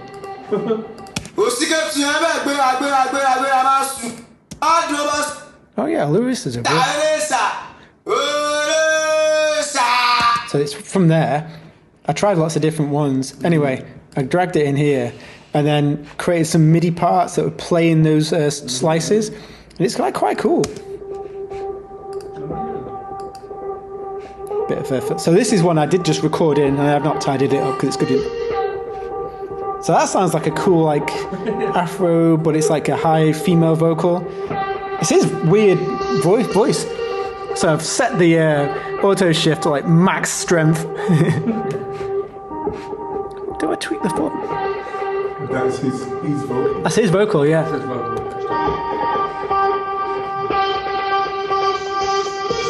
Can you play the beat?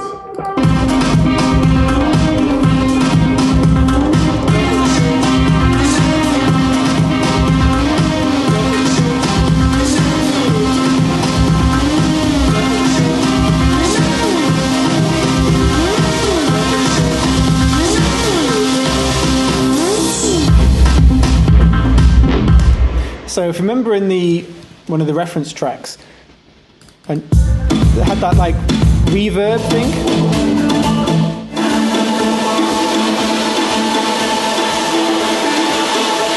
I was like, right, I want to create something similar to that. You could just whack a white noisy kind of riser, but what I did, yeah. So I created this. Oops, that's so big I can't even scroll. Right, transition verb. So on here, I've got a couple of reverbs. I've got Sala, I've got Rom, I've got an EQ, I've got auto pan, got a bit of OTT, some more incredible high-pass filtering. And what this is doing, it's basically, I'm sending elements to it, and I'm high-passing them during the breakdown. So if you have a look at what's being sent, we've got, I think it's mostly the melodics. Let's have a look. So certain things are being sent at certain points. Where are we? Something's being sent. Can't remember which one it is.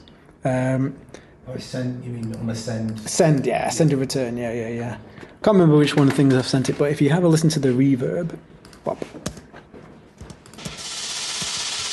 So it's sending it to the reverb, and then I'm doing a bunch of modulations to the reverbs. I've got it set as a pre. Okay. So tremolo, rate,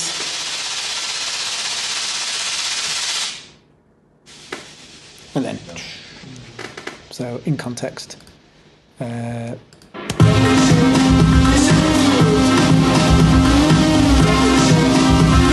the effects center.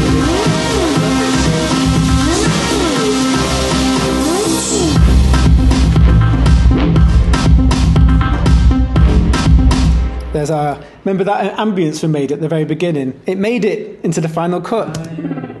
Hey, did it?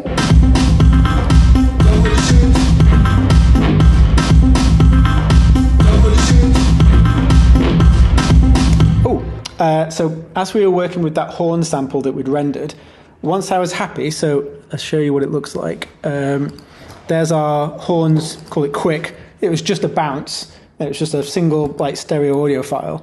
Once we were happy with the arrangement, I just pulled the stems in.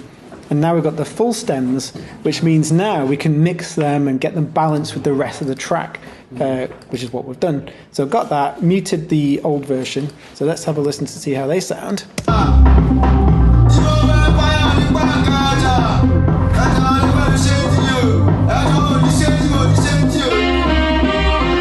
So now we've got the full stems in, we can mix them with the rest of the track. Didn't need much mixing. Now we have to finish it. Yeah, like an instrumental, yeah.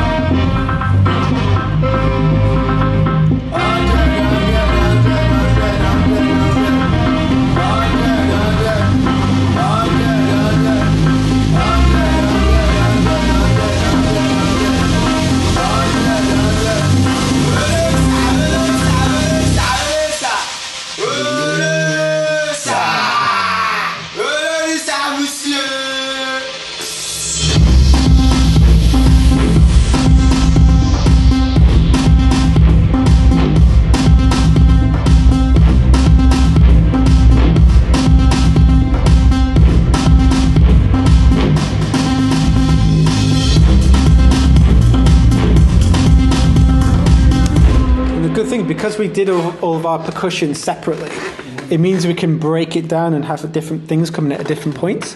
So it's just nice for building up the drums. So obviously on our drop, if we just had loops, it'd be hard to do. But we've got like kick and the tom. Some of our mid perks, some of the West Africa stuff now.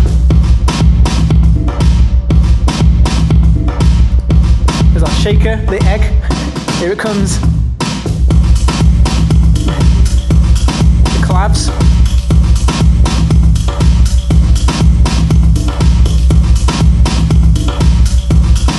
What else we got?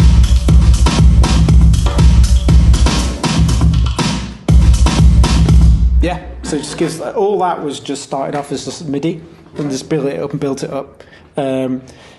And if we want to make an Afro house tune again, we've got like a bunch of starting points that we could use for other things. That's a great thing, like this process, you create loads of stuff, whittle it down to the actual laser focus, create your arrangement, and then save the rest for later in your admin sessions.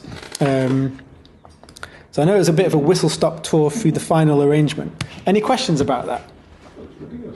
What have you got on your master tune? Oh, to make it sound like, because that sounds like, you know, like a proper loud, limited. Nothing. Yeah, utility. I never sound like that. Yeah, so I really try to, like, because a lot of people are like, oh, do you do mixing? Because they ask me, because I do producing, like, oh, do you do mixing as well? I'm like, not really, because in my production, I mix as I go. It's because I find that, like, you know, there's no point in me just making a track and then doing the mixing as a separate thing.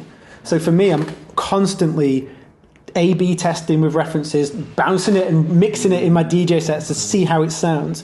So at the end, the mastering chain, if I do add one, it's pretty much just really basic stuff. And towards the end, say the last 5%, I will mix and produce into a mastering limiter, just to start to push things and see how they go, just because I know what it's going to have to sound like when it goes to get mastered. I'm like, okay, am I giving it enough headroom here? But no, I don't have anything on my master chain until I'm ready to do an actual bounce and a pre-master. Yeah. It has to be good enough. You know, I want to do all the pre-processing, so at the end, the mastering engineer has to do the bare minimum, just get it a bit louder, ideally. But that's why it's good to have, like, you know, your referencing and check in. You can reference against your own. If you've got a track that you've had mastered and you like it, bring that in as a reference. It helps if the tracks that you're referencing are in the same key, because obviously your bass note might be in a different area, so get it close. But yeah, anything else? Any more questions? Does that kind of cover everything? That's great. Just while we're on the subject of mastering then, LUFs. Oh yeah. What are they? It's just kind of like an average loudness over time. I mean, it's not really. Leave that to a mastering engineer. I mean, the thing is, it's now we're the loudest wars for like the last 15 years. Now we've got the LUF wars. It's like, can we just make music? I'm just sick of these just algorithmic. Basically, the only difference it makes is certain streaming platforms, if the LUFs aren't within a certain range, they'll turn it down. No one cares. It's like, it's going to be a dB like quieter for someone. People listen to music on like a crap speaker, a mono speaker in the kitchen. Like, it doesn't really matter, you know. So yeah, it gets a bit anal. I was like something on Reddit, and it went like back in the day, people used to have to wait for -14 LUFs. So then somebody goes, well, nobody bothers with that anymore anyway. So. No, I mean, I don't know. I mean, you can go in a rabbit hole for that, but to be honest, most of the time now. So what you just basically -6 or? So I mean, so if I go to my mastering chain, but I think it's about -6. But like I said, I master my own tracks enough to send to demos for labels and to give to DJs to play. When it gets signed, you send them a pre-master, they do it. So yeah, so it's not, I don't really get too het up on it. As long as it's like playable by a big DJ in a massive arena, which they usually are. But yeah, here's I think I've got it in there. I could have shown you. In fact, if I reopen this, it should have the mastering thing in there. What do you use? No, just Ozone. Just Ozone. Yeah. It's not really much. Like I say, you shouldn't really be doing that much in the mastering chain. If you're fixing a problem, just fix the problems. It's like, yeah. Let's have a look. Have I got it? So there's my mastering. not really adding too much. So I tend to do a smidge of EQ, maybe a bit of impact, transient shaping, a bit of dynamic EQ, anything that's like harsh, a bit of stereo image, a bit of saturation, and then squash.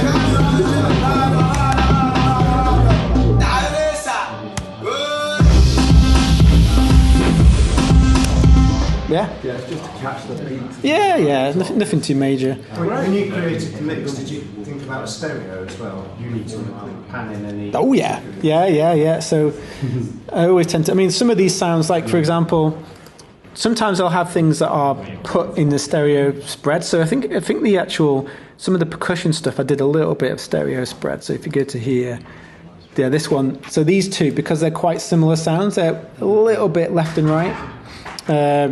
And then for some sounds, I've actually got the stereo built into it. So in the Afro Stab, I've actually got a random pan there. So in the actual instrument, I've got a per note discrete random panning mapped to a macro. So if I turn the random panning, so every time a new note's hit, it's got a new place in the stereo spread. And you can like open that up in like a breakdown so it gets even more whoa, and when it drops you can bring it back to the center so it's like focused. So yeah, so I tend to do stuff like that as well. Right, I'll call it there. I'm going to nip to the toilet, but hang around. I'm sure everyone's got loads of questions. Just have a little break if you want. Yeah, obviously you're free to go whenever you want, but yeah.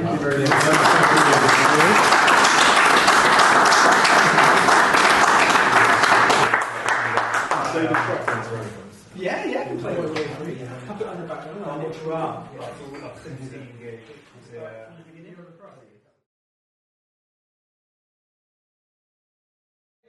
Generally, when you would be doing admin stuff, it's going to be like arrangement session.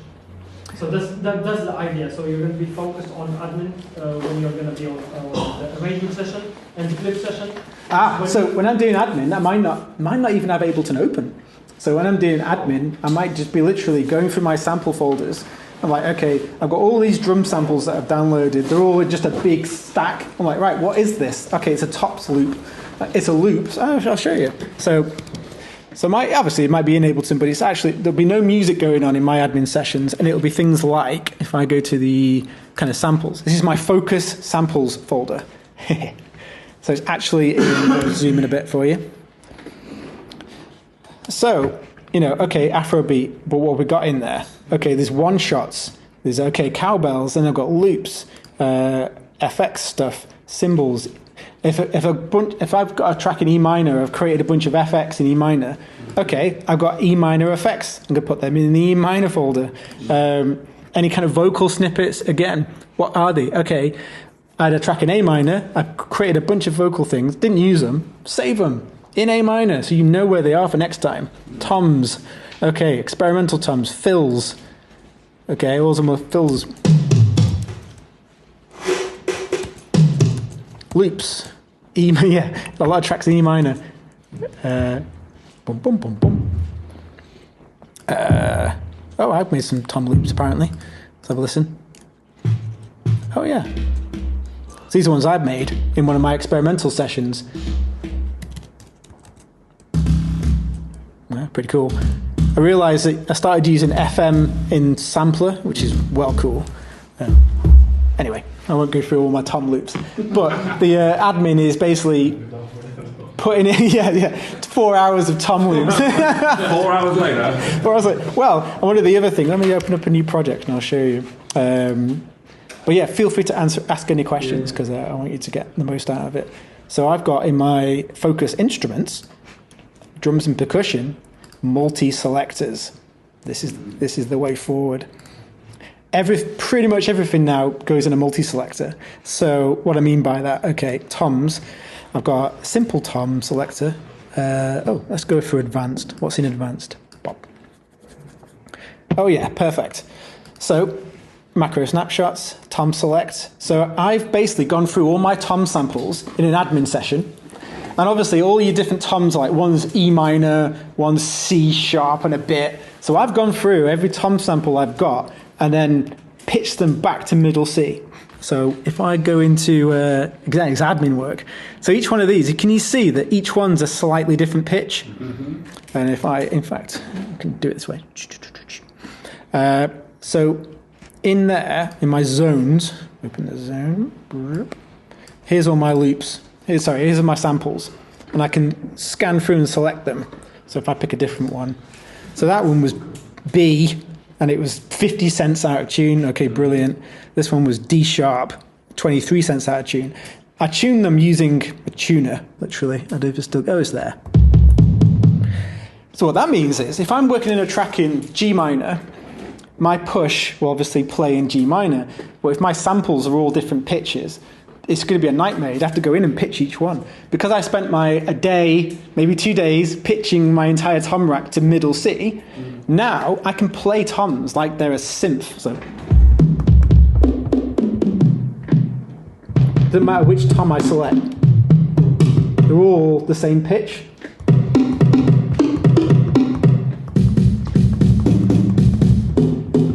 So what that means is I can create a cool tom loop, and then I can just cycle through samples until I find the sound that works in the track. So yeah, that's what I would do in an admin session.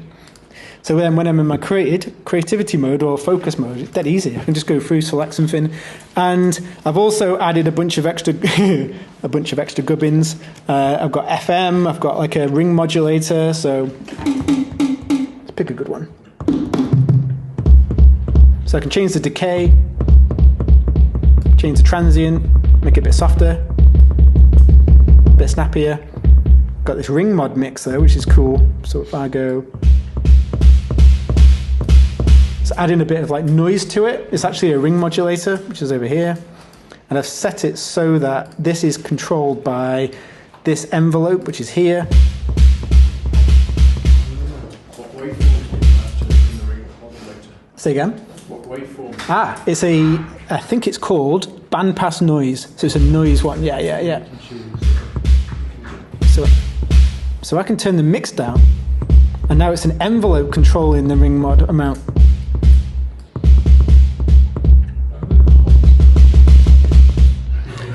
So what that does, you've got your basic samples, and then you can still modify them. So I've got FM as well.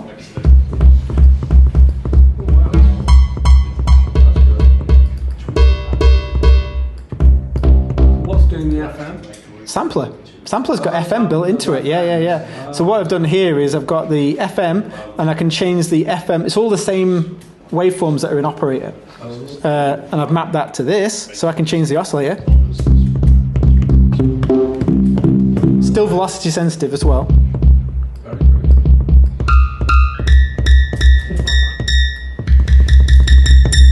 So you've got like 100 odd toms. They're all in pitch. You get the right sounds, and then you can still tweak decay, release, the pitch, the volume, add in some ring mod, add in some FM. It's as much sound as you'll ever need, and it's just one device. And I can obviously create a bunch of macro snapshots, and they're good to go. Yeah.